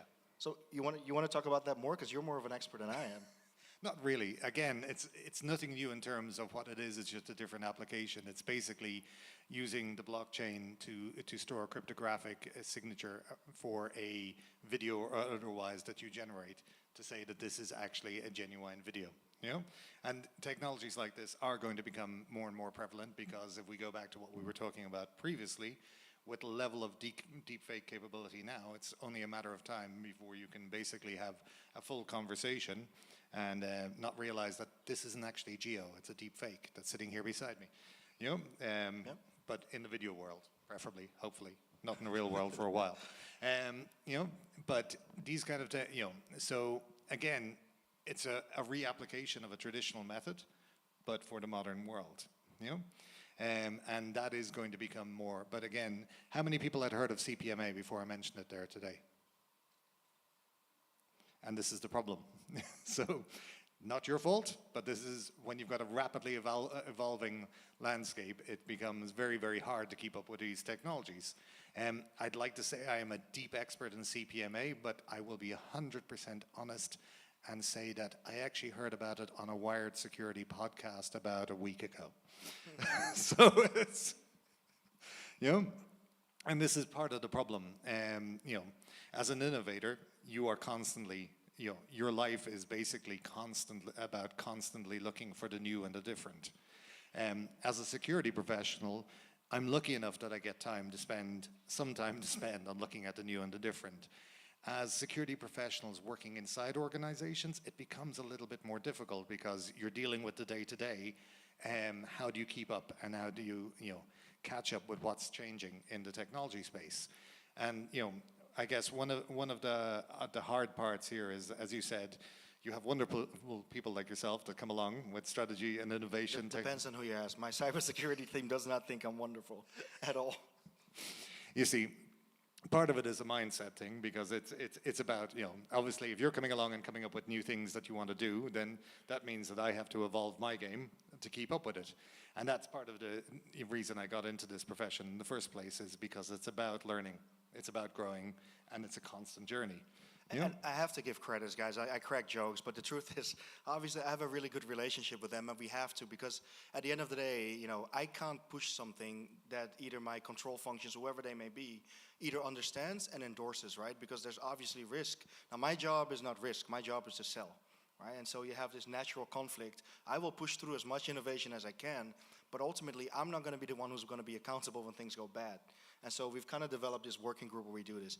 I'll tell you something, you know, that I'm really excited about, which is from Web3, but I think is going to spill over to Web2 soon, which is this concept of zero knowledge proof. So how many people know what ZK proof is, zero knowledge proof? Okay. So let's take the example, if you're in the US, right, and you're 22 or 21 years old, that allows you to go to certain establishments, right? So let's say a bar. But you need to be able to prove when you want to get in that you're actually 21 years old. So how do you prove that? Typical way to prove it, you take your driver's license, show it to the person at the door, he looks at your birth date, he validates that you're actually 21, and you go in. The problem with that is you're actually volunteering a lot of information that is completely irrelevant for this particular transaction. They just need to know that you're 21.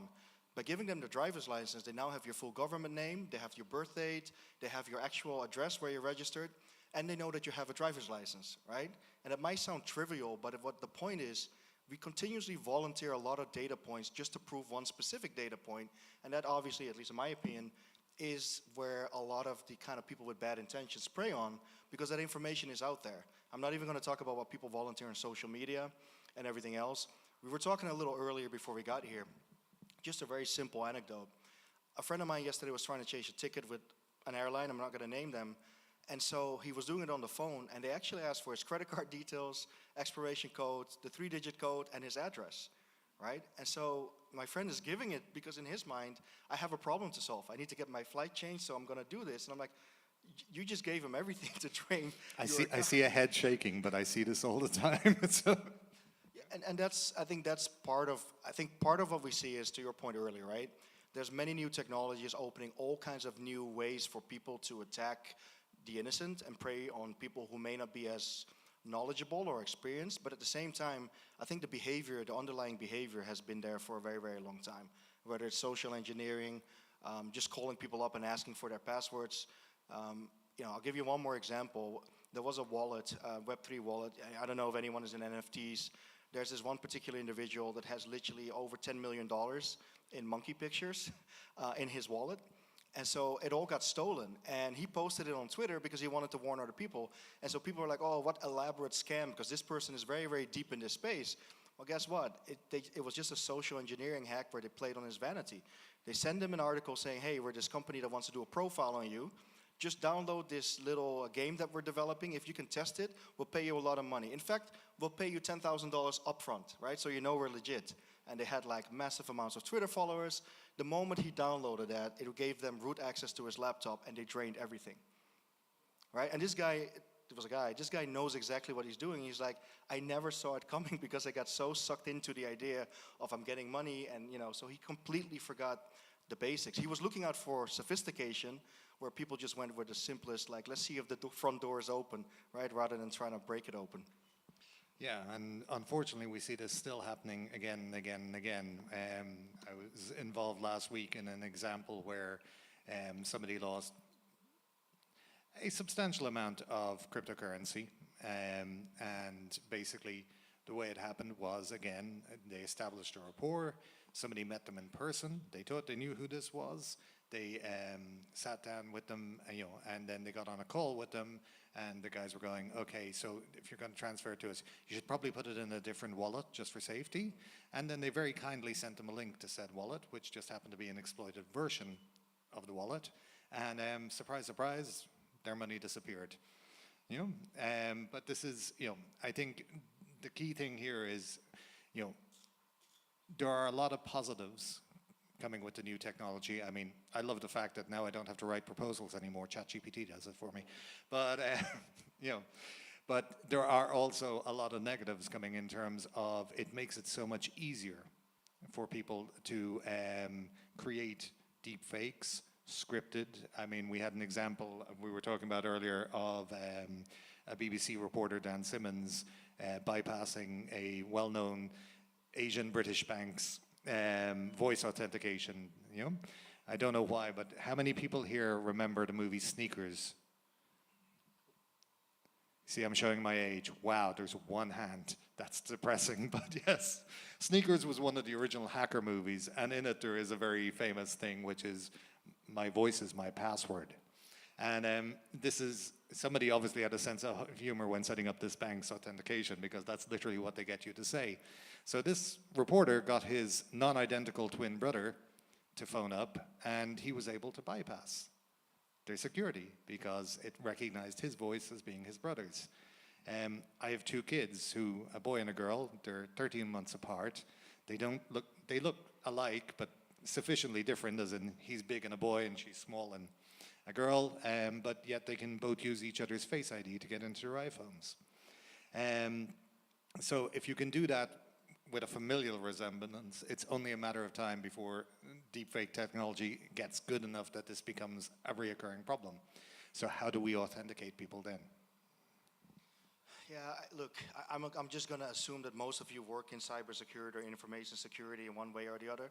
And so I feel bad for you because I think, and I'm serious, because I think the problem that you have is, right, you're always going to have to make a really difficult, walk a tight line and balance between protecting the interest of the organization or your customers, whoever else, but at the same time avoiding a massively friction onboarding or transaction. And that's usually the issue, right? Like, so some of these things that you mentioned, you can kind of work around that, but the solution is typically making it far more difficult for customers to do basic things. And one thing that at least that we learned is customers don't want that, right? If you ask a customer to trade off, people are genuinely, including me, we're really bad at estimating likelihood, right? Like, that's just psychologically, we're really bad at estimating the likelihood of something happening. And so Confirmation bias. So I think it's really, really difficult. If you told me that, for instance, I have Gmail access to everything. Why? It makes my life easier. Am I smart enough to understand that that actually compromises me? Yes, I do. But at the same time, the ease of in my daily life for me prevails.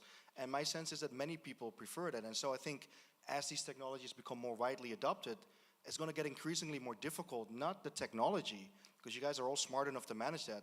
How do you manage the people and being able to use that technology in the right way? Because, there's still no substitute for people's willingness to be taken advantage of or human greed. You have a question? Do you want my?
So from a financial point of view, the question is how, like what is my take, right, on to what extent security technologies and tools are able to keep up with some of the new technologies being developed? I think it's really hard, but I think that goes for almost anything. The exponential rate at which new technologies and new abilities are being unlocked is absolutely crazy. I can't keep up. I'm on crypto Twitter every day, and there's kids that are coming up with new obscure protocols that I don't even understand. And so I barely have the time to read up and understand what it does before it's already implemented and they're on to the next one. So I think that was my point earlier. It's increasingly going to get really, really hard. If you look at the proliferation of generative AI over the last 6 to 9 months, it's absolutely insane, right? The other day, someone told me there's now something called, it's called FinChat, finchat.io. And it's pretty awesome because basically it's a trained model on financial disclosures. And so it makes a CFO's life super easy because you can now have access in conversational form to all the data that was ever publicly disclosed anywhere. And as these more limited models are getting trained for specific things, I think it will unlock a host of new opportunities, but with every opportunity comes a lot of challenges and weaknesses and threats. I don't know. Yeah, and I mean, I don't know if any of you have looked at the concept of AI agents, which are basically autonomous agents that you can create that can go off and basically perform activities on your behalf. You're going to see one in Dubai Mall in the next 3 months. That's one of the projects. I can't tell you more, but that's something that's something we're looking to launch, actually. Yeah. But again, watching the Twitterverse talking about this, you have guys who have basically created agents that have gone out and set up companies for them that have successfully traded on their behalf and that are making a profit for them. So do we get to the point where we actually no longer work for a living and where we actually just sit back and have a bunch of agents deployed on our behalf doing our job? If you look at technologies like Copilot, so is everybody familiar with GitHub Copilot? No? Wow, okay.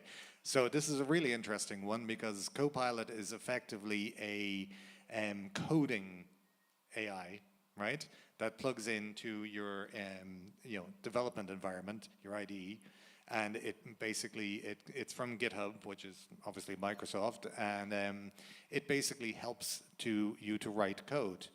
And I've seen several examples on the Twitterverse, haven't validated them as true, where people have written whole code stacks, right, without ever having written a line of code in their life. So effectively, they came up with a concept, they prompted, Copilot, and Copilot has gone ahead and created the whole code stack to create the whole product to allow them to be in a position where, they have tomorrow's Twitter or, the next TikTok, once everybody regulates against it, or otherwise. But literally, this is something. So we're now getting to a point where we're also looking at job security as a problem. Another anecdote is a very good friend of mine who works for a security company here. He basically wrote a piece on legislation in one of the countries here, sent it to his legal team to check. They went, yeah, this is perfect. You've got everything down pat. And he went, good, I got ChatGPT to write it for me. I think we have to wrap it up. Let me leave one little thing with you if you're interested, right? You want to use ChatGPT. The main key of using it right is prompts. Here's what I would tell you to do if you wanted to. Given the conversation we had today, right?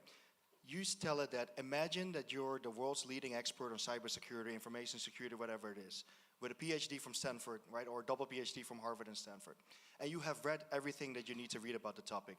You understand Web3, the metaverse, and all these new technologies in detail. What do you think are the biggest threats? What do you think are the biggest mitigations? And what will be a strategy to actually overcome some of these? Do that, something of the sorts, but make sure you make it imagine that it's an expert. That's really important. And see what comes out. It'll be incredibly fascinating. And the next prompt is you go to ChatGPT and you say, okay, now fool that guy. Well, that's literally it. You can turn it around and basically you go to ChatGPT and you say, how would I go about compromising something? It'll say, I'm ethically not allowed to do so.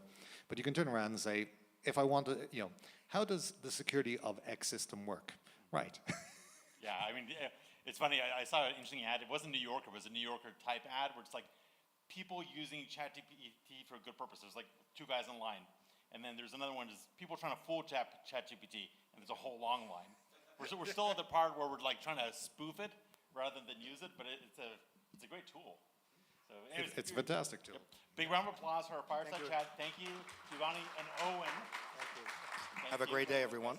Thanks, guys. Thank you. Now, thank you. So I'll tell you why I like Agora. I like Agora because it mixes fantastic panels and fireside chats and speakers and presentations with this other unique format that's coming up right now. So Heidi, I want you to give a moment to explain the context. I like context. Okay. Okay, so thank you all for the lovely panelists and the presentation this morning. Right now, if you look at your schedule, there is a time allotted for pre-scheduled one-on-one meetings.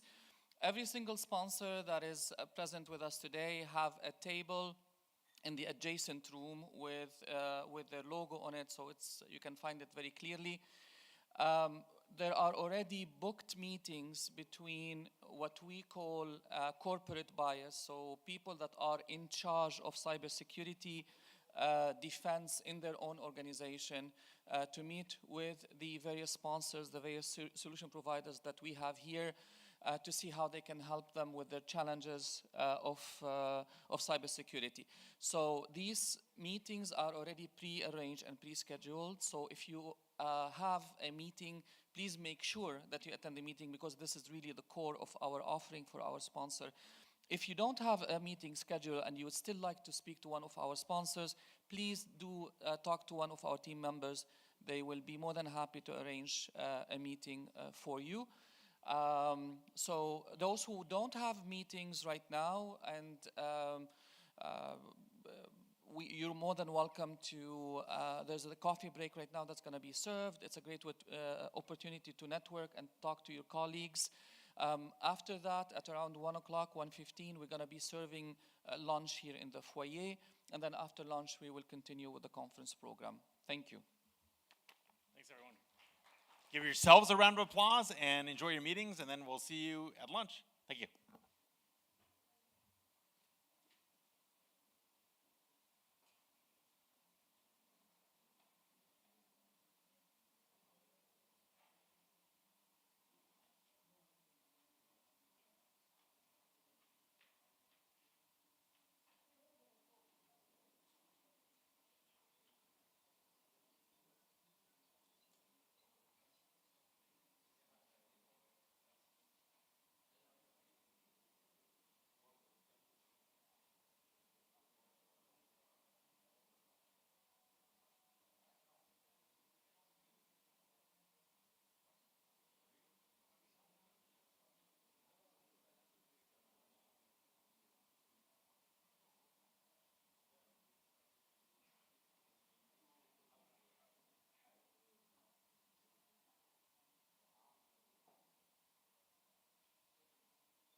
I know, I know, I know.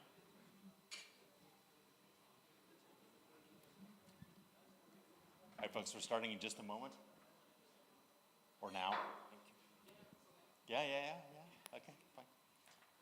Did everyone have a good lunch? Are we happy? Our stomachs full? Did we do meetings in the next door room? Yes? Cool, interesting. All right, so I think just to give you the feeling for the rest of the day, we're gonna do a panel discussion, another good one. We're gonna do another set of meetings, a smaller period of time, then another panel discussion, and then we're gonna have some fascinating, scintillating closing remarks by Hadi, our hero. Let's give a round of applause for Hadi, our hero. Fantastic. Okay, our next panel discussion is Zero Trust, Practical, Tactical, and Strategic Development. I'm so sorry. I made a mistake. He's going to fire me. The actual topic is forensics and cybercrimes. Okay, no one panic. Forensics and cybercrimes. I'd like to introduce the moderator, Bharat Ragagar. Am I saying that correctly? Wow, very good. Congratulations for me pronouncing the name. And our moderator, pleasure. Would you like to introduce your co-hosts, or co-moderators, or co-panelists? Yeah, sure. Thank you. Thank you. Assalamu alaikum, good afternoon. This is the toughest time of any conference, right, post-lunch. So we'll ensure that nobody actually falls asleep.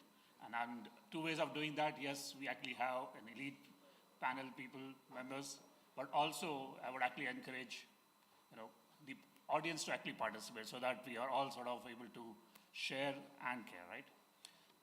So on the behalf of the organizers, I would actually like to call our first panel member, Dr. Hamid Khalifa.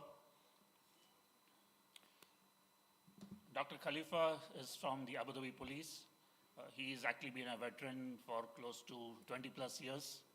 Into Abu Dhabi Police, started off as a network technician, as well as when he was actually doing his various different educational bit of it. He has actually worked and in parallel done a lot of higher diploma degree in CNET from HCT, Al-Ain University, as well as his bachelor degrees in networking. In 2009, he actually moved to New York, and where he actually completed his master's degree in telecommunication. So you actually see from network to telecommunication, vast variety of it, right? In 2018, he actually did his PhD, and that is why he's doctor, right? So besides his work, besides his education, he is actually fond of sharing knowledge, and that is why he's actually participated in 1,000+ events, workshops, and seminars across the globe, right? So, Dr. Cliff.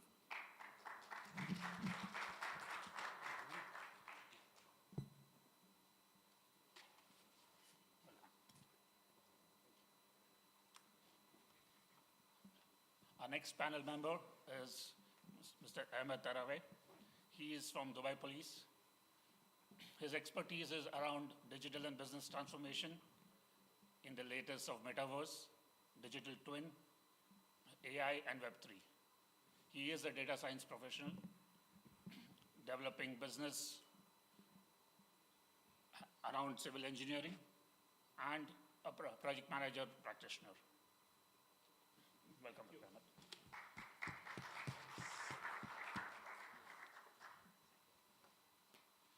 We have Ralph.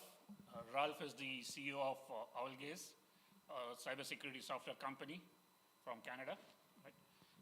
Ralph actually has experience around cyber innovation and strategic business expansion.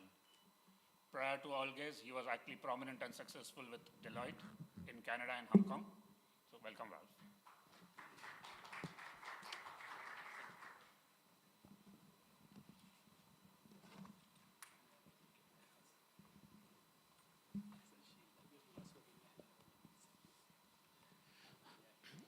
So before I actually start, the interaction, maybe a quick word from you in terms of, how you actually see this particular program and a bit of your background in terms of what entices you. So Ralph, we can actually start with you. Sure. Pleasure and an honor to be here. Thank you, everyone. My 2 cents in general around cyber, it's all a question of innovation and continuously pushing the boundary of what's the next big trend. And that's, I think, something that's going to tie in very good, echoing this morning's presentation and around forensics and cybercrime. Pleasure to be here. Welcome, Ralph. Thank you. It's a good thing being in the middle, so you can hear and get some heads up on what's happening here. I think in cybersecurity, it's like someone was playing cards, and then with the advent now of ChatGPT and all of these things, and generative AIs and LLMs and all of those things, like someone took the paper, the cards, and just shuffled them and said, okay, cybersecurity world, now let's play again. So that's basically, I think it's back to the drawing board, back to the strategizing, back to thinking, back to figuring out and sitting what the heck is going on in the cyber world and what's going to really affect it going forward. Okay, welcome. So.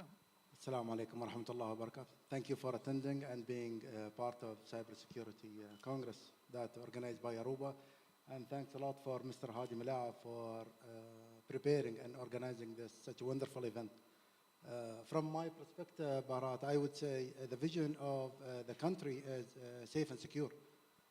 Lately, we have been selected as one of the safest cities around the globe, such as Abu Dhabi and Dubai and other cities. So talking about the security, since we are moving into digitalization, we should think about cyber security. And from this aspect, I guess, yes, we need more and more about cybersecurity awareness and gatherings such as this one to learn from each other and exchange what we have in knowledge and experience. Welcome. So actually, Dr. Ahmed actually mentioned, right, digital innovation brings along with its own challenge. If you actually look at various different surveys and reports which actually have come out, right, in the last, 5-7 years, the overall cybercrime has actually been increased. I was actually reading a report just last night, and it actually said that compared to 2019, 2023, the increase is 600% more. So that itself actually brings a lot of challenge, and that is where basically we'll try to address. Now, going back to, you talking about a very interesting point that, UAE actually being so much fast onto overall digitalization.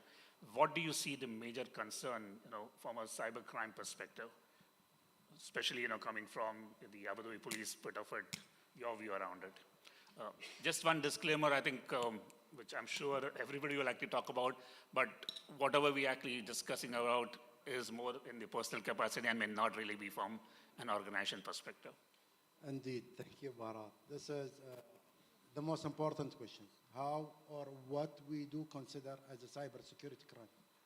As I said, since we are moving from e-government and electronic government into digital government, and even the private sectors are involving in this matter, we should concern about how do we protect ourselves and how do we do the cybersecurity in a proper way. A few days ago, I guess our Cybersecurity Council has announced, and they were very professionals in dealing with all these attacks that's happening around our infrastructures. They were announced, the first announcement was on Thursday night. So this is the awareness and the educating people that we have been attacked by some other anonymous attackers or whatever that's coming from outside. So we got to be aware. The most concern and the most important ones, I would say, it's not about the government or the private sectors, but it's on the personal level. Because I can assure you that half of our population that who are living in this country are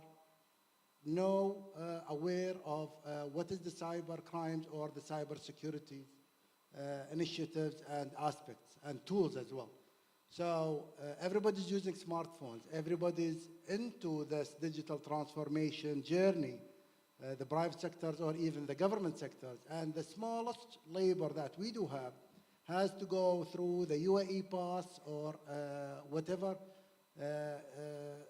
e-services that can provided by the bank, by his company, to go online. But if we go and ask them, would you have any idea about what is cybercrime or even the cyber securities?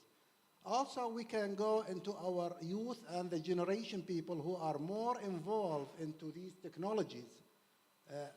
How many of them has the awareness and education of the cyber crimes and the cyber security? So these are, from my perspective, I would say, the main concern on cyber crimes and cyber security environment. You actually have hit on the nail per se. I mean, awareness is the key. Awareness and collaboration. And you actually rightly said, with the collaboration which, the UAE Security Council actually did for the latest incident, I'm sure that actually helped a lot of us, right, to create that particular plan of how do you actually mitigate it. And UAE being the first among many countries, who actually are forerunners on the digital transformation, everybody actually has a smartphone to start off with, right? So, I mean, awareness is definitely onto it. Ahmed, what do you think is the major impact of cybercrime, both from a country perspective, from an organization perspective, but more importantly, how the outside world sees us from that perspective? Yeah, thank you. I will resonate what my brother is saying here, is that in fact, cybersecurity can make and break economies. Cybersecurity can break communities. It can do a lot of harm, and that's why awareness definitely is in order. But next to awareness, of course, is the way that we handle cybersecurity. In my experience, cybersecurity is ever changing, and so is crime. So crime today is evolving in so many ways that we need to be aware of it. So part of the awareness is definitely to make the communities aware of how to be cyber safe, if you want to call it that way. And the idea there is to apply the methodology of zero trust until you trust, which means you have to operate on the fact that everything you touch, that if it's online, it has some kind of aspect of security risk, and so it's zero trust until you trust. So you trust the website, you trust the server, you trust the merchant, you trust whatever. Okay, so that's the stage number one. And stage number two would be on our side as governments, is what exactly do we need to do in order to assure that our cities are safe and our countries are actually safe as well, so that we can enable the economies and enable safe trading and all of these things that actually can make or break economies. So to make a long story short, it's an ecosystem, and it follows something called the life cycle approach. So there are the users, there are the consumers, there are the developers, and then there are the good guys who are actually keeping us safe, and then there are those who are actually trying to make our lives difficult and cause us harm. So in every one of those areas, there's a whole life cycle to be followed. Thanks. So Ralph, two questions to you. One, you coming from Canada, how do you actually see from there this particular region? But more importantly, also, as a CEO of a cybersecurity company, what are the measures you've proposed, that organizations should actually be looking at? So few aspects, but it's going to resonate mainly with the messages. So working in Canada, also in Asia, cybersecurity is an important aspect. Now, what's the main theme is we've been hearing awareness, and people are now so immune to it that they don't understand it. Cybersecurity is a continuous journey. It's not a one-off project, and it starts by the leadership of any organization or the government setting a tone in the sense of cybersecurity is important, because it could jeopardize either governments or even companies that are startups, and UAE being one of the global hubs from innovation and even from the blockchain. There's a lot of startups that maybe at the early stage won't be able to afford top security, and it's a question of that awareness and being able to help them and support them. When it comes from a software aspect and using that, it's a question of how do you use the latest tech, whether it's AI or any other tech, to help improve efficiency of organizations and help them be quicker in terms of detection, because nowadays attacks are very sophisticated, between whether it's the AI, ChatGPT or anything else. So it's a question of companies have to continuously be up to date and continuously improving their posture, basically. Absolutely. So that sort of leads me into, and that's where we actually touched around that cyber crime or cyber criminals have no boundaries, right? Now, it's basically an open network for them, irrespective of where they are onto it. So, Ahmed, what do you feel from an agency perspective, the jurisdiction challenges which you may be seeing, and how do you think, you will what are the preparations which is actually happening to ensure that, the end user, the last mile bit of it is sort of protected to a large extent? Yes, awareness definitely is one key aspect onto it, but there's also the regulations or the other aspect of protection around it. Yeah, absolutely. It's a hyperloop that you have to keep your eyes on, and it's very difficult to keep your eyes on a hyperloop. So basically, that's what's happening in the cyber world. So now, on the organizational side, I would structure it as things that we have to do in several rooms. So there is the room of people, processes, technologies, resources, partnerships, and risks. 6 main rooms, but there are other rooms that you have to play in as an organization to make sure that cybersecurity, that your part of the cybersecurity is in order. So for example, for us in Dubai Police, we're always looking into each and every one of those rooms. Let me explain what I mean by that. So in a room of people, we make sure that whatever technology we install, whatever technology we adopt, we have the right type of people, the digitally dexter people who are digitally mature to actually manage those technologies so that we can maximize and raise what we call percent utilization of system, percent utilization of technology. So that's one part. The other part is organizationally, you have to make sure that your processes are all tweaked enough to make sure that all of your technologies are working for the best of the people, the end user, like you say. Okay, and then other things that you have to do, make sure that you have the right resources in terms of buildings and other things and money and whatever it takes to make sure that everything is in motion all the time, 24 hours, non-stop, and definitely pick up the right partners along the way. So partnerships, I would encourage every organization to actually do what we call a heat map for the future, heat map of partners for the future. And that's, guys, changing every day. Today, the partners that we have in cybersecurity are the Microsofts and the Oracles and this and that and whatever, okay? But we still need those, but what's happening that, in terms of cybersecurity now, we want to adopt ChatGPT, for example, to become part of the chatbot that we have to serve customers to do informational or transaction services. What's happening there? Do we need new partners? So my biggest advice here would be that you would put together what we call a heat map for the next 2-3 years to see what's happening on that front. But in those terms, you really need to do things in people, processes, technologies, resources, partnerships, risks. All of that needs to be studied in motion. I'll put at your disposal, and I'm sorry I'm taking too much time maybe, one case that we were discovering is something called data poisoning, for example. And it's kind of strange because there are those organized crimes that will work over a period of time to poison, for example, your chatbot, so that they can, at a later time, hack you and do whatever they need to do within the organization. So that's like one brand new case you need to keep your eyes on, which is called data poisoning. Absolutely, and I think picking up from what you actually had mentioned and what Ralph was actually, but having said that, I mean, it's not the question of, whether you'll actually be attacked or not. It's a question of, it's not a question of if, it's a question of when. Now, Ralph actually also mentioned about, a lot of startups or SMB business which is actually coming on. You actually had mentioned about, having the right balance on the people, process, and technology. But Doctor, I mean, with so much of new startups and SMB business, as well as, trying to actually have that matured people, process, technology, how do you think, the local authorities, as well as the other entities like the security councils, like the private organizations, are actually supporting these sectors to actually ensure? Because eventually, a growing country like UAE and the Middle East per se, there are to be a lot of challenges from a resource perspective, from a technology per se.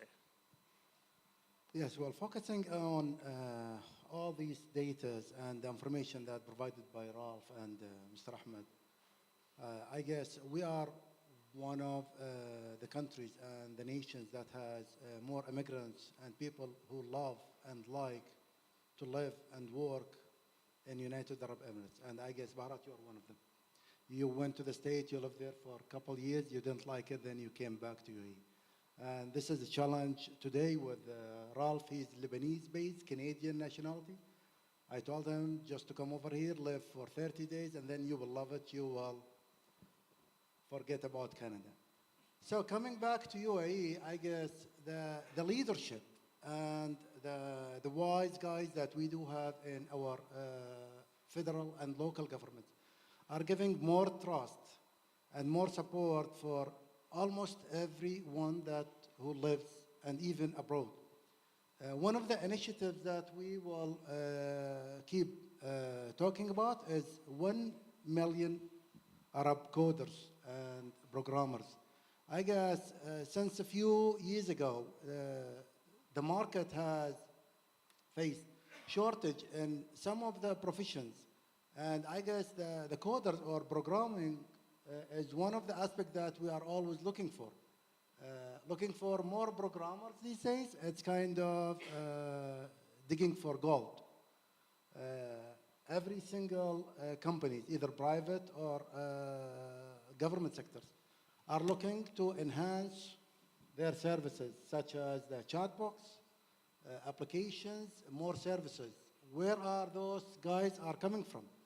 This is one of the government supportive in. The other initiatives is Dubai 10X, accelerating whatever is coming into the country to be more. SMB, small and medium enterprises, small businesses, it's all started from here. During GITEX, they were announced 500, I guess, or 800 small and medium business enterprises has been adopted by the government and the Ministry of E-Commerce to starting their business over here. So I believe that the community that we are living in United Arab Emirates, the environment, the supportive culture, the safety and the security motivate every single person to come over here and to start their business.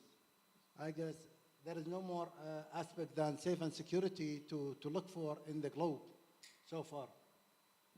You rightly said, Doctor. I think all of us, right, are a part of that particular group which will actually make the country, the region, as well as the overall world a better, safe, and secure place to actually live into, right?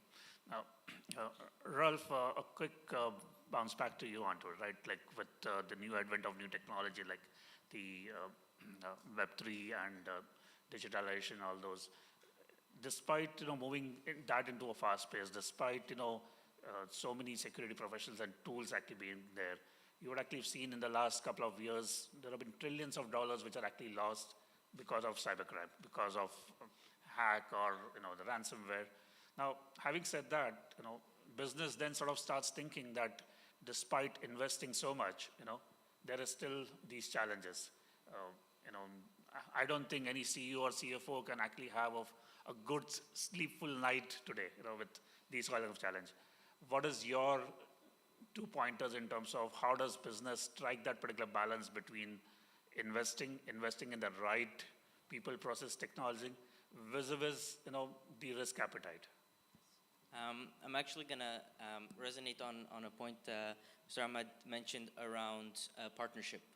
And the UAE being a hub of pushing innovation, and I'm circling back to Web3 and blockchain.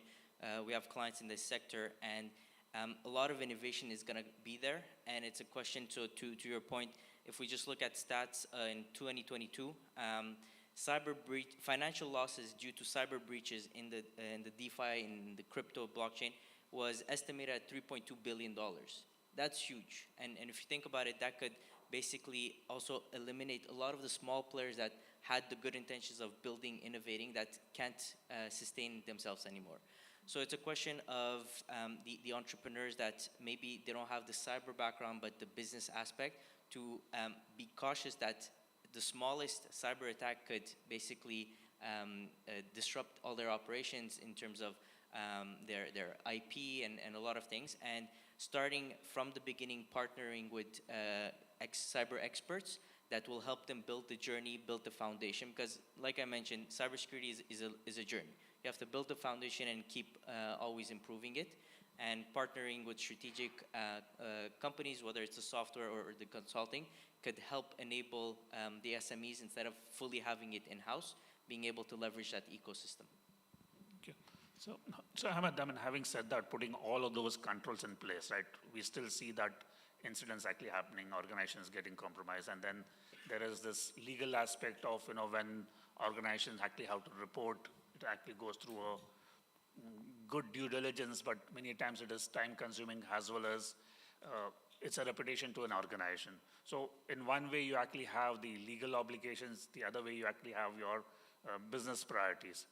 What is your view of how does any SMB, or even for that matter large organization, strike that particular balance of doing things right, but also ensuring that the business priorities are also sort of met? Yeah. Well, these things are usually strategized within the formation of the company, or the growth, or the scaling upwards, or whatever you want to do.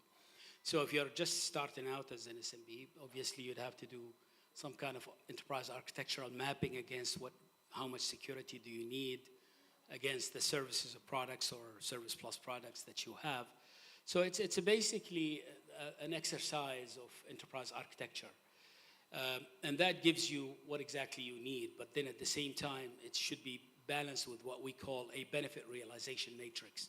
So then you have technologies on one side, and then you have concepts that you're trying to achieve on the other side, then you have services and products on another side, and you have the end users and who adopt your services and products on the other side. So it's like a balanced scorecard.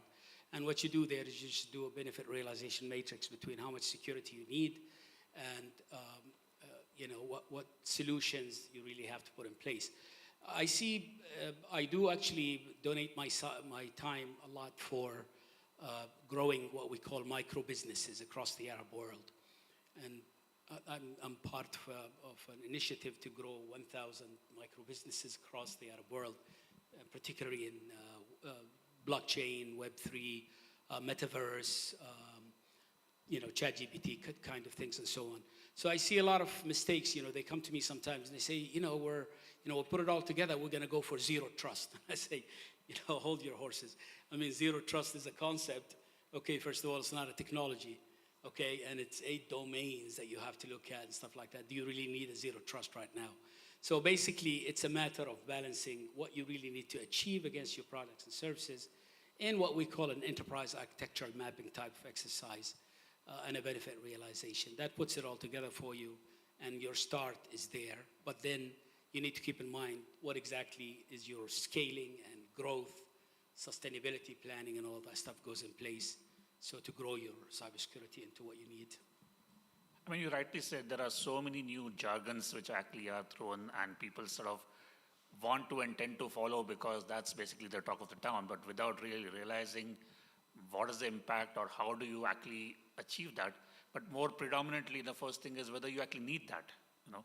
And with the scarcity of the professionals, and this is where I think all of us play an important role in terms of educating. Now, getting into a bit more specific into your domain, Doctor, on the telecommunication bit of it, right? And that's basically, when we actually talk about telecommunication, our first thought is, oh, it's just sort of, the telco providers which actually get impacted. And this is where the question basically for you is basically with the 5G, 6G kind of thing coming up, with various different OEM providers onto it, as well as the utility onto it, how do you ensure that, the overall security compliance in an orchestrated manner is actually sort of taken care, considering, the length and depth of that particular field? And that basically then would set an example even for others, but being your specific domain on telecommunication, maybe onto that. Well, yes. Telecommunication is one of the most important item that we are dealing with every single day. Without telecommunication, there won't be any AI, any applications, any servers, nothing would run. We will go back to the 2G and edge, just the telecommunication. So telecommunication as an aspect, we do have infrastructures that runs all over the country. If you are driving on the highway, you would see all these telecom towers belong to the service provider. But would you imagine that some kind of risk would happen to these kind of telecom towers? Indeed, it will. One of the cases that I guess even in Dubai and in Abu Dhabi that we are facing on those sites, the thieves of cabling. So a new sites that going to be built, the contractors will bring all these materials and the thief at night will come over and steal all these cables, copper cables, fiber cables, and sell them. It's a well-known cases all over the country. If you go to the newspaper, you will see it. So what is the other risk that we are facing? Yes, there will be a cyber attacks on those telecom towers as well. But there are another aspects that I would like to mention here, just to give more awareness. Hi, Rudy. The other awareness I would talk about the physical security that nobody cares about.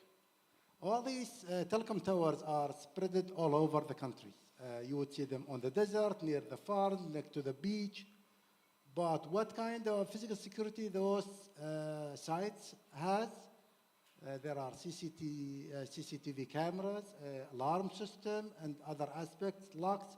But still, we are facing so many people who are come into the site, stealing the equipment and breaking all these fences almost everywhere in the country. So going back to the need of the speed that I always talk about, the 5G is there. So we got to educate our people, the bad guys and the good guys. The 5G and the telecom towers are for your benefits, are for our economy, it's for our education, it's for our health system. That would answer the questions, or you need more details? I guess we went so deep, and this is not what we agreed about. Well, I mean, details are always welcome, but I think I also have to look at, in the interest of time, and we will actually have a separate panel discussion only on that aspect. But that sort of reminds me, way back in US, right, you talked about the physical security, right? There was actually a compromise of a particular tower, a telecom tower, and the entire city, there was actually a denial of service from a telco perspective, which then actually had its own repercussions effect. It's not just about protecting from a technology perspective, but it's also the physical aspect, which many of us keep it at the back, which frankly speaking has to have an important role around it.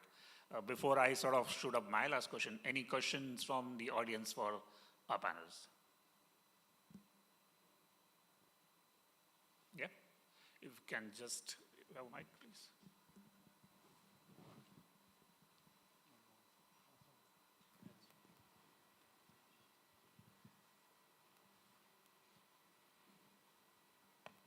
Hi, my name is Ify.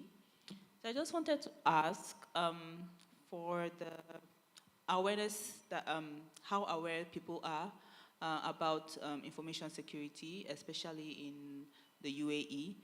Do we think it is actually the measures that we are using are actually relatable to the people? Because I know that there was a time when Dubai police had this message to come and they say take OTP or something of that nature and all of that, and they had sent like a broadcast message to say, you know, if you find this kind of thing, don't click on it or stuff like that.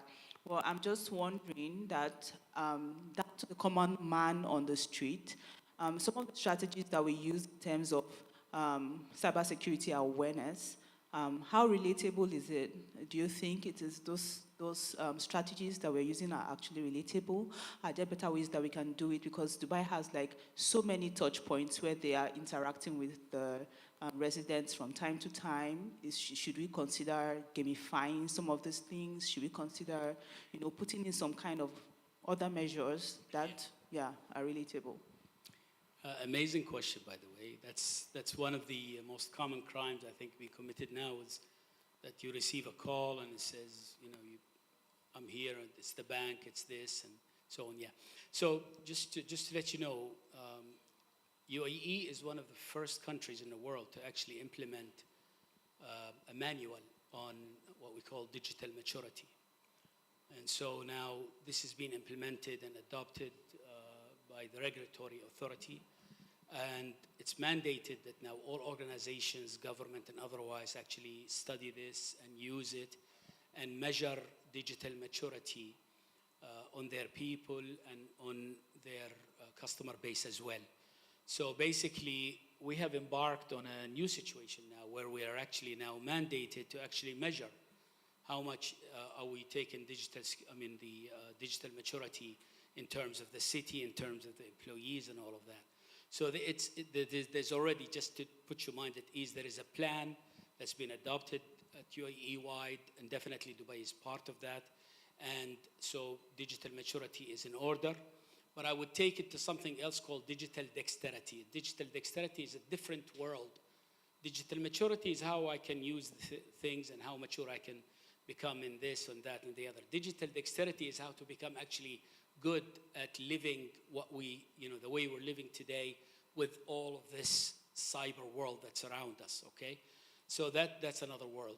There is already in Dubai Police, for example, we do community policing, we do tourist policing, we do all of those things. So there are already annual plans of doing security awareness across the city. I'm part of a volunteer program, for example, called Safety Ambassadors.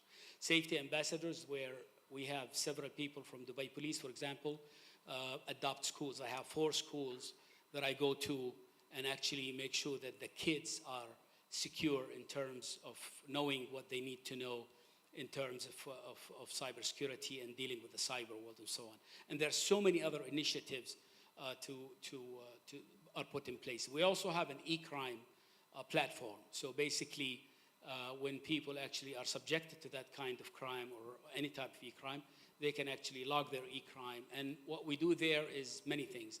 First of all, we try to solve the problems, but we use analytics, try to prescriptively try to discover, you know, what's the root of this problem so that we can actually try to solve it. So it's you know, it's still a small baby in terms of a lot of things. And basically, you know, believe me, this is a community matter, right? This is an effort that has to be exerted, I think, by the whole.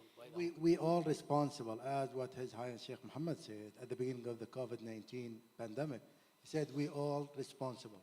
So I guess this is one of the responsibilities that we do share with the community as a government entities as well as the private sector, to be responsible on every single aspect in our daily life, even though that we are receiving a call or a text message that has a link to OTP message.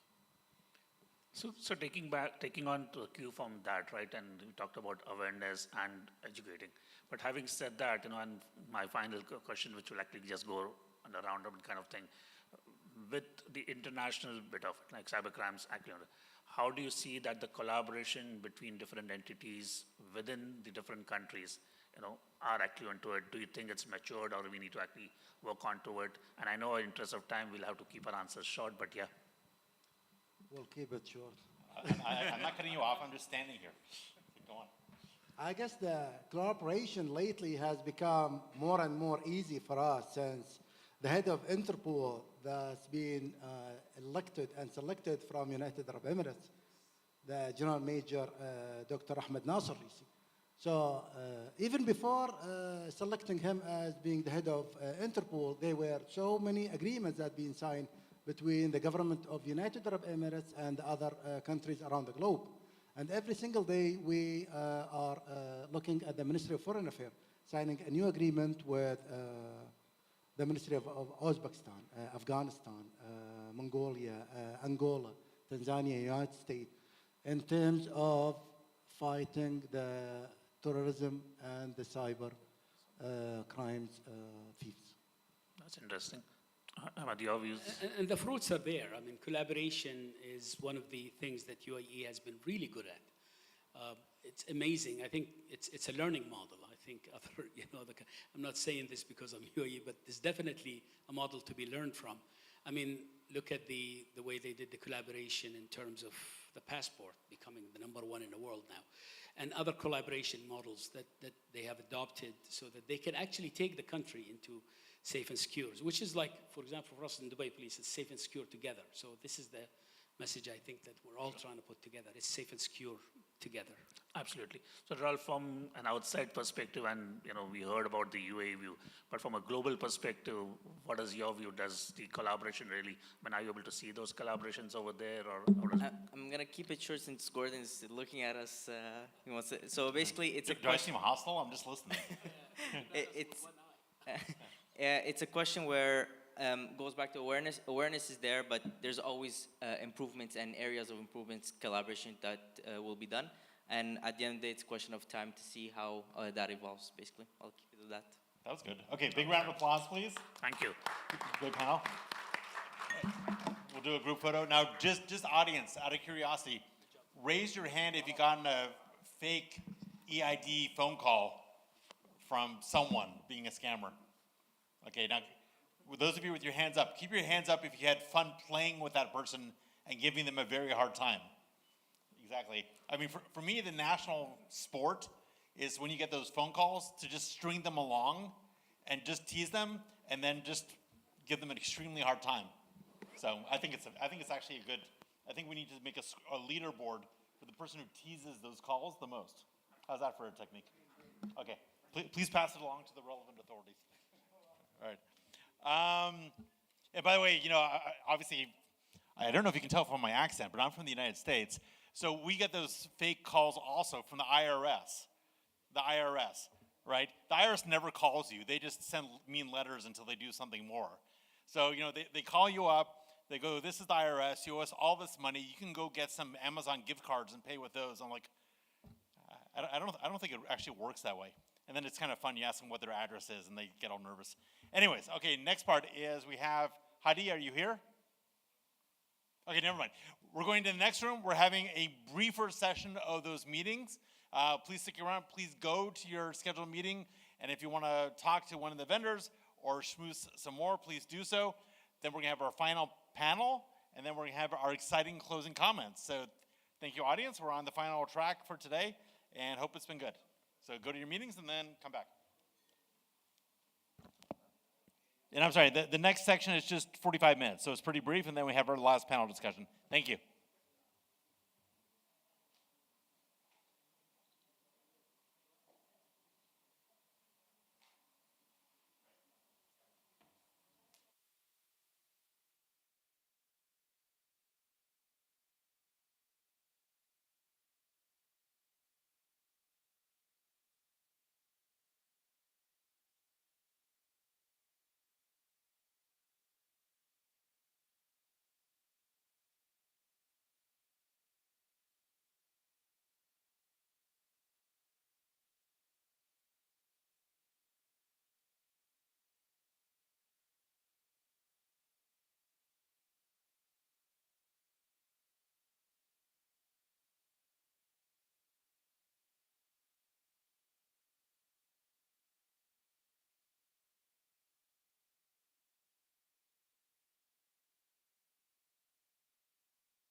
Start. I think you need to go out there and yell. No? Okay, I'm gonna tease you. Raise your hand if you want to see Heidi go out in the hall and yell at people. No one? Okay, I give up. You paid them off in advance, obviously. Okay, welcome back, everyone. Hope you had a good break / set of meetings.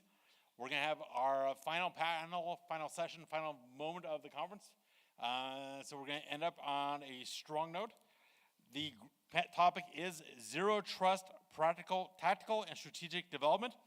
Our moderator is As Al-Zabadi, Director of IT, Cybersecurity, MBC Group. So please, big round of applause. Is that you? Come on up. Pleasure, thanks for coming. Thank you. I'll have you introduce your co-panelists and then take it from there. So thank you. Sounds good.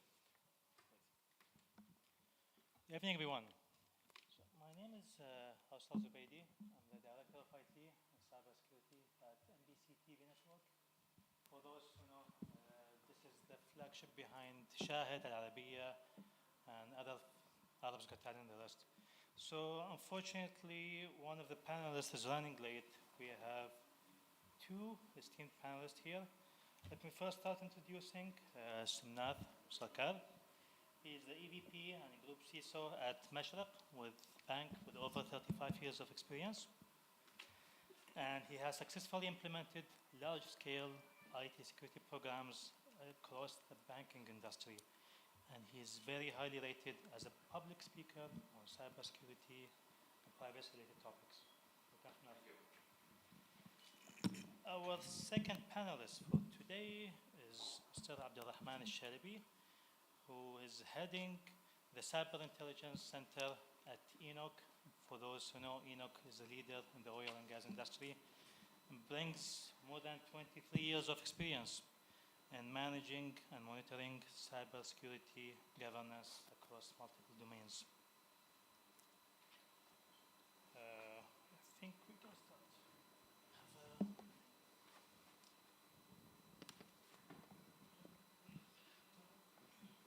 Okay, I know we have a very tough challenge. The previous session said it's after lunch. Unfortunately, this is the last one. We'll try to keep it very short and sweet. I mean, these two panelists combine more than 50 years of experience in managing banking, finance, oil and gas industries. So zero trust is not something new. I mean, Forrester researchers coined this terminology 13 years ago, back in 2010. Unfortunately, today is 2023, and we still don't see it implemented properly everywhere. It's complex, it's not convenient for end users, and it's not a single platform that you can just procure. It is a philosophy, an architecture, a journey that might take years to be fruitful, as simple as that. So back end of last year, Microsoft announced that they have detected 1,230 password attacks per second. That's 111 million attacks per day. So with generative AI, with ChatGPT, getting into ethical hacking or not is becoming easier than ever. So let me start by asking Somnath, how do you define? Zero trust is more of a journey. It's a strategy. It's a concept, right? Different industry verticals can understand that concept in a different way. Zero trust, by the way, doesn't just exist in a digital, world. It can be a non-digital world also. For example, if you look at a president security, right? You don't have just one layer of guard. You have multiple layer of guards. You've got multiple layer of intelligence. You've got multiple, tactics to save a dignitary or a president, etc. So, so zero trust has been there. It has been there for ages. But obviously, with digital transformation coming in and becoming more and more profound, zero trust has become one of the key pillars of security from a digital perspective. Again, just to look at some of the important pillars of zero trust, it looks at people, it looks at the data, it looks at the application and the workflows, it looks at the network, and it looks, very importantly, it looks at the data as well, right? And the underlying theme for zero trust across all these, 4 or 5 pillars is something called identity. So people say nothing called zero trust is more of identity. So identity is actually one of the input to zero trust, and that becomes the defining layer for any zero trust.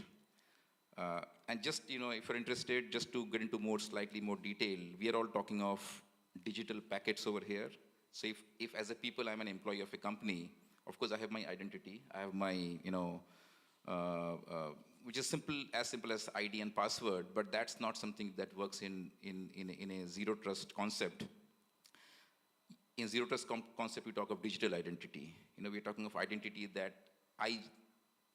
the packets I generate from a digital perspective, right?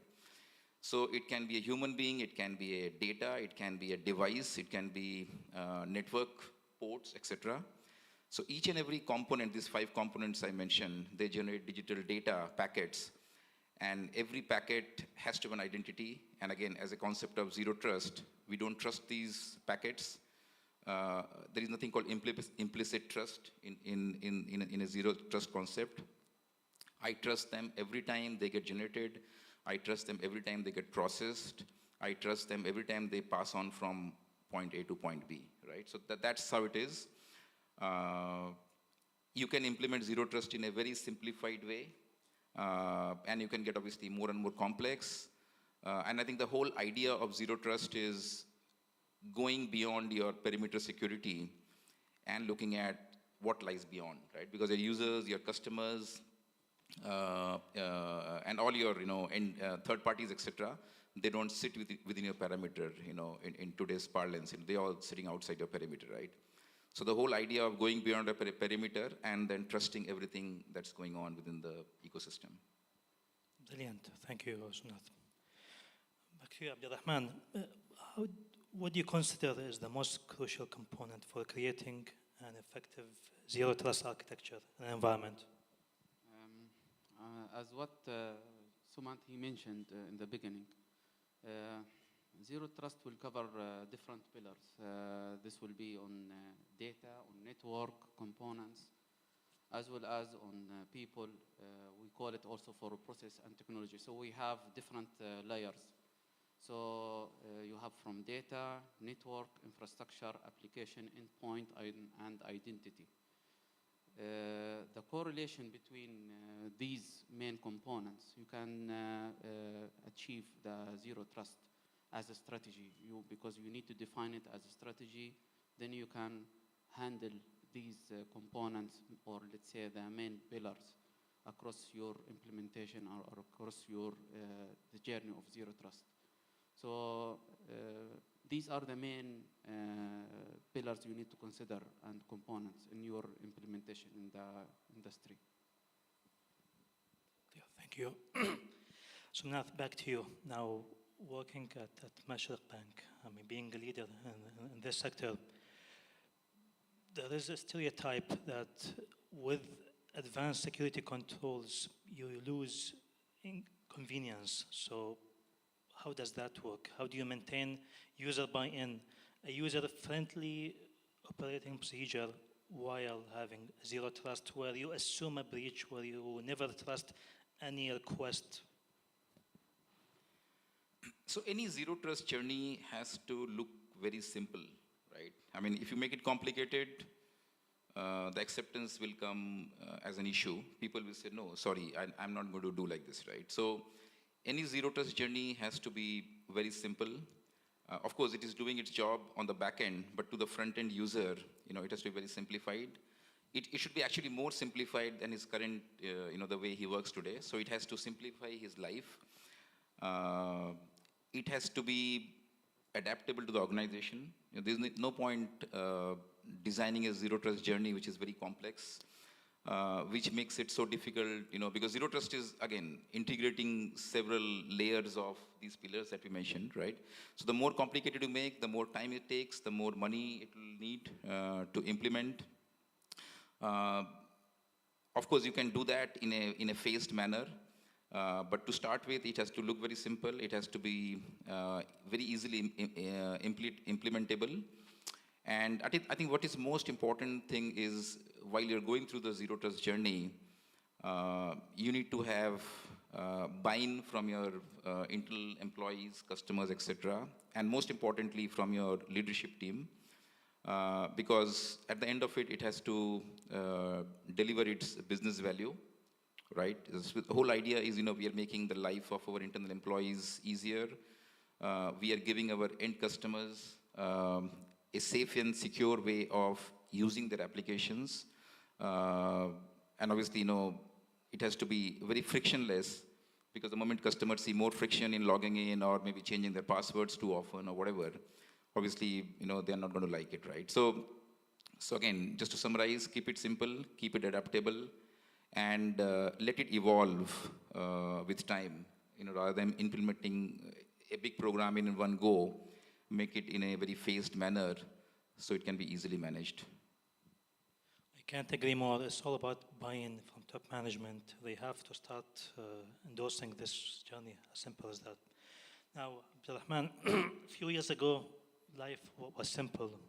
You had your own network with its own perimeter that you have to secure with firewalls, that's it. Then COVID, lockdown, everyone is asked to work remotely. Since then, users have different expectations. They expect every single service to be available 24/7 from anywhere. So how does that affect your zero trust implementation, where employees are supposed to be work from anywhere? Working from home, working from anywhere is becoming a reality. I believe the most challengeable part here in any security domain is the people, which is users.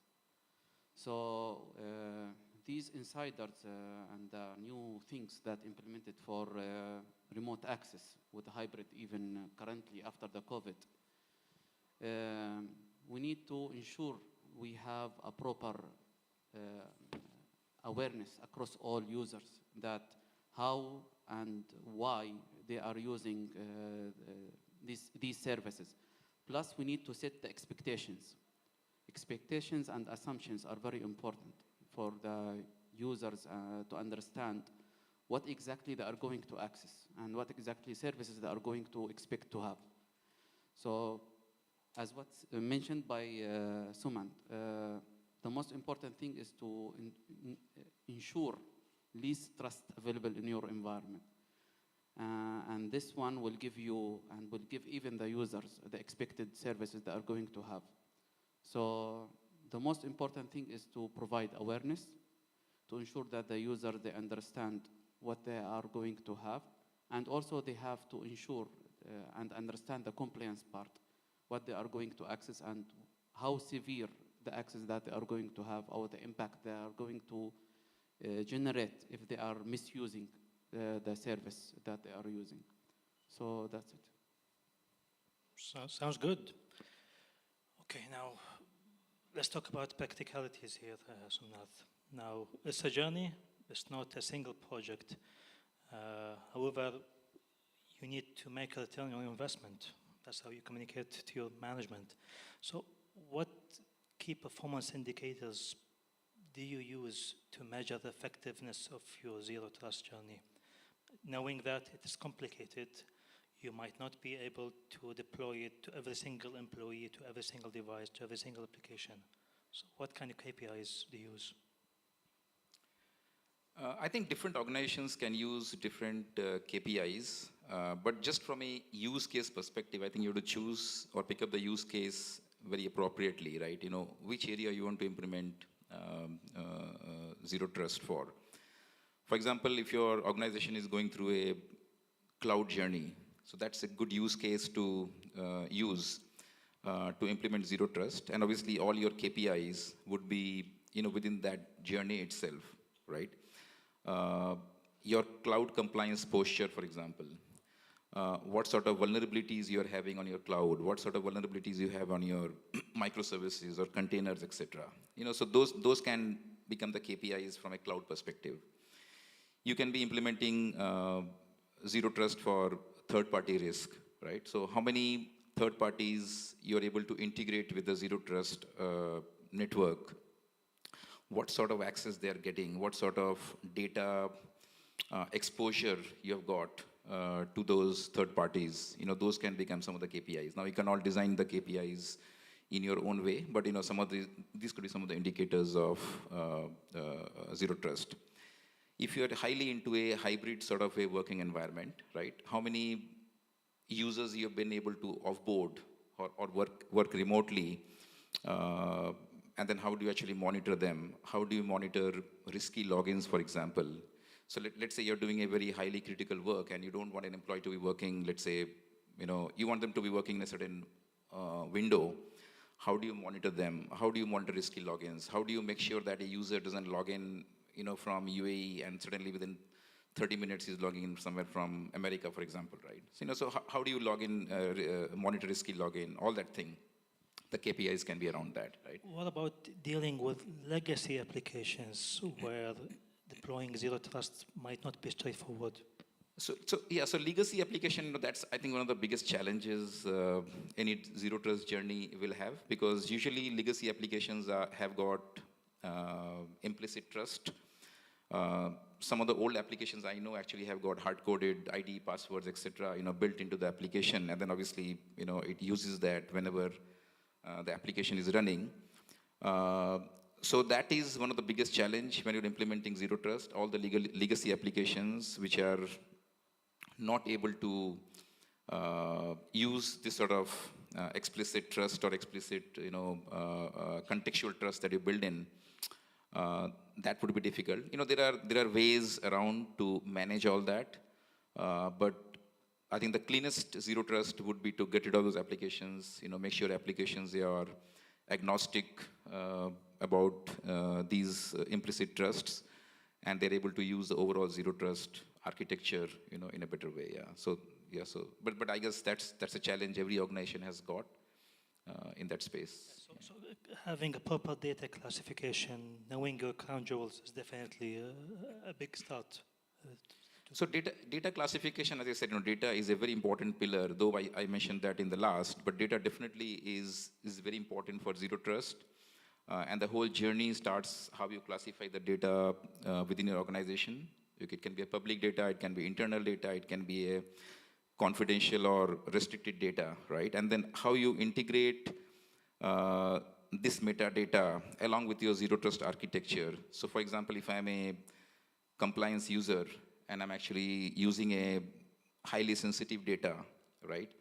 I can build policies that, okay, that data can be accessed only from a office, for example, or I can't use that data from a cafeteria, or I can't use the data from somewhere else, right? So, so a lot of policies can be built around how you classify the data, and then you can integrate that with the identity and access management platform that you have got, and then you can have definition of who is a risky user, who is not risky user, things like that. Yeah, so it all depends on policies, rules you set up within the zero trust architecture, and then obviously integration with data classification, etc., becomes very important. Amazing, can't agree more. Abdurrahman, Enoch, with your legacy, operational technology, IoT, what kind of KPIs do you implement to measure the effectiveness of zero trust? Okay, I can consider it from my point of view. It should be, we can work on it from down to top. So how? So we need to consider our target not to impact business agility, not to impact business flexibility, and not to impact the enablement and resilience of business. So when you work on zero trust, you have to put these in consideration. As what mentioned by Sumant in the beginning, that it's a journey, it's a challenge environment. You should not make it as complex for people to be encouraged to use it. And it's at the end a strategy you define it to have that thing. Also, you need to consider that you need to have least privileges and segregation of access of users.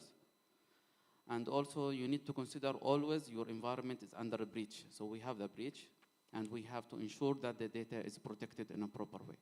So this is also important. Business-wise also is important. So when you talk about different, let's say, sectors, you have like transportation, oil and gas.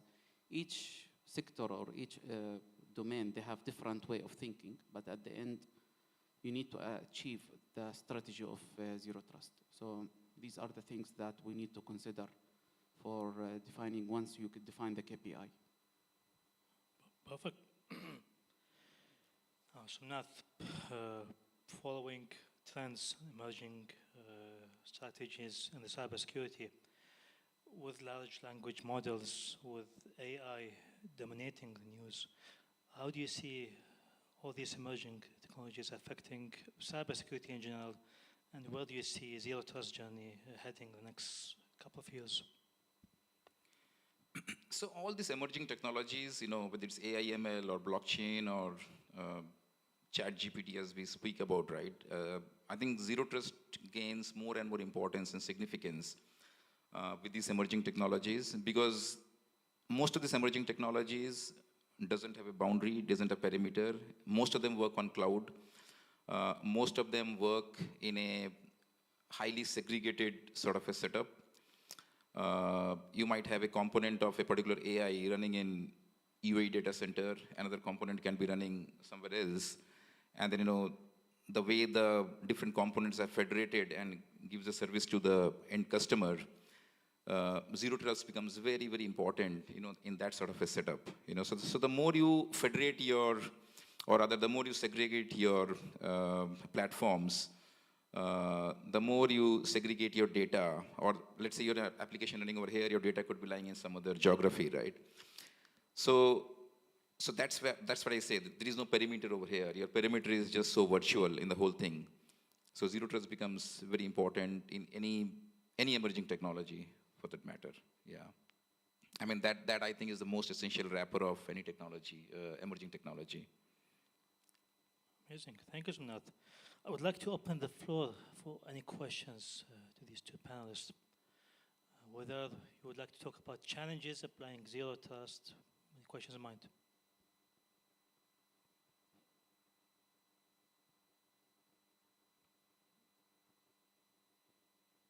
Okay, then, ladies and gentlemen, I think we can conclude our session today.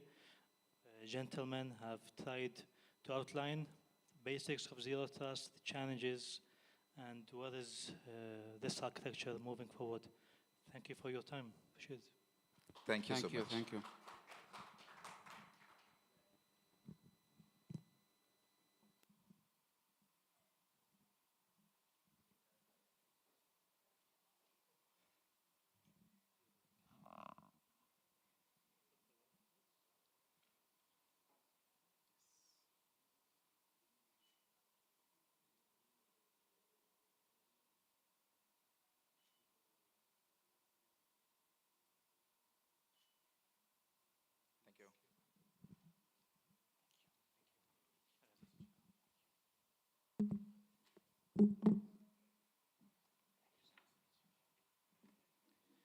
Okay, with this panel, we conclude our program for the 6th edition of the Gulf Congress on Cybersecurity. Thank you all for being part of this journey. Thanks for our speakers, our delegates, our sponsors, without whom this could not have been possible. I look forward to seeing you hopefully soon next year. And if you have any interest in the cybersecurity event that we are hosting in Kampala, Uganda, please reach out to our team. We'd love to have you with us in Kampala. Thank you and have a great day.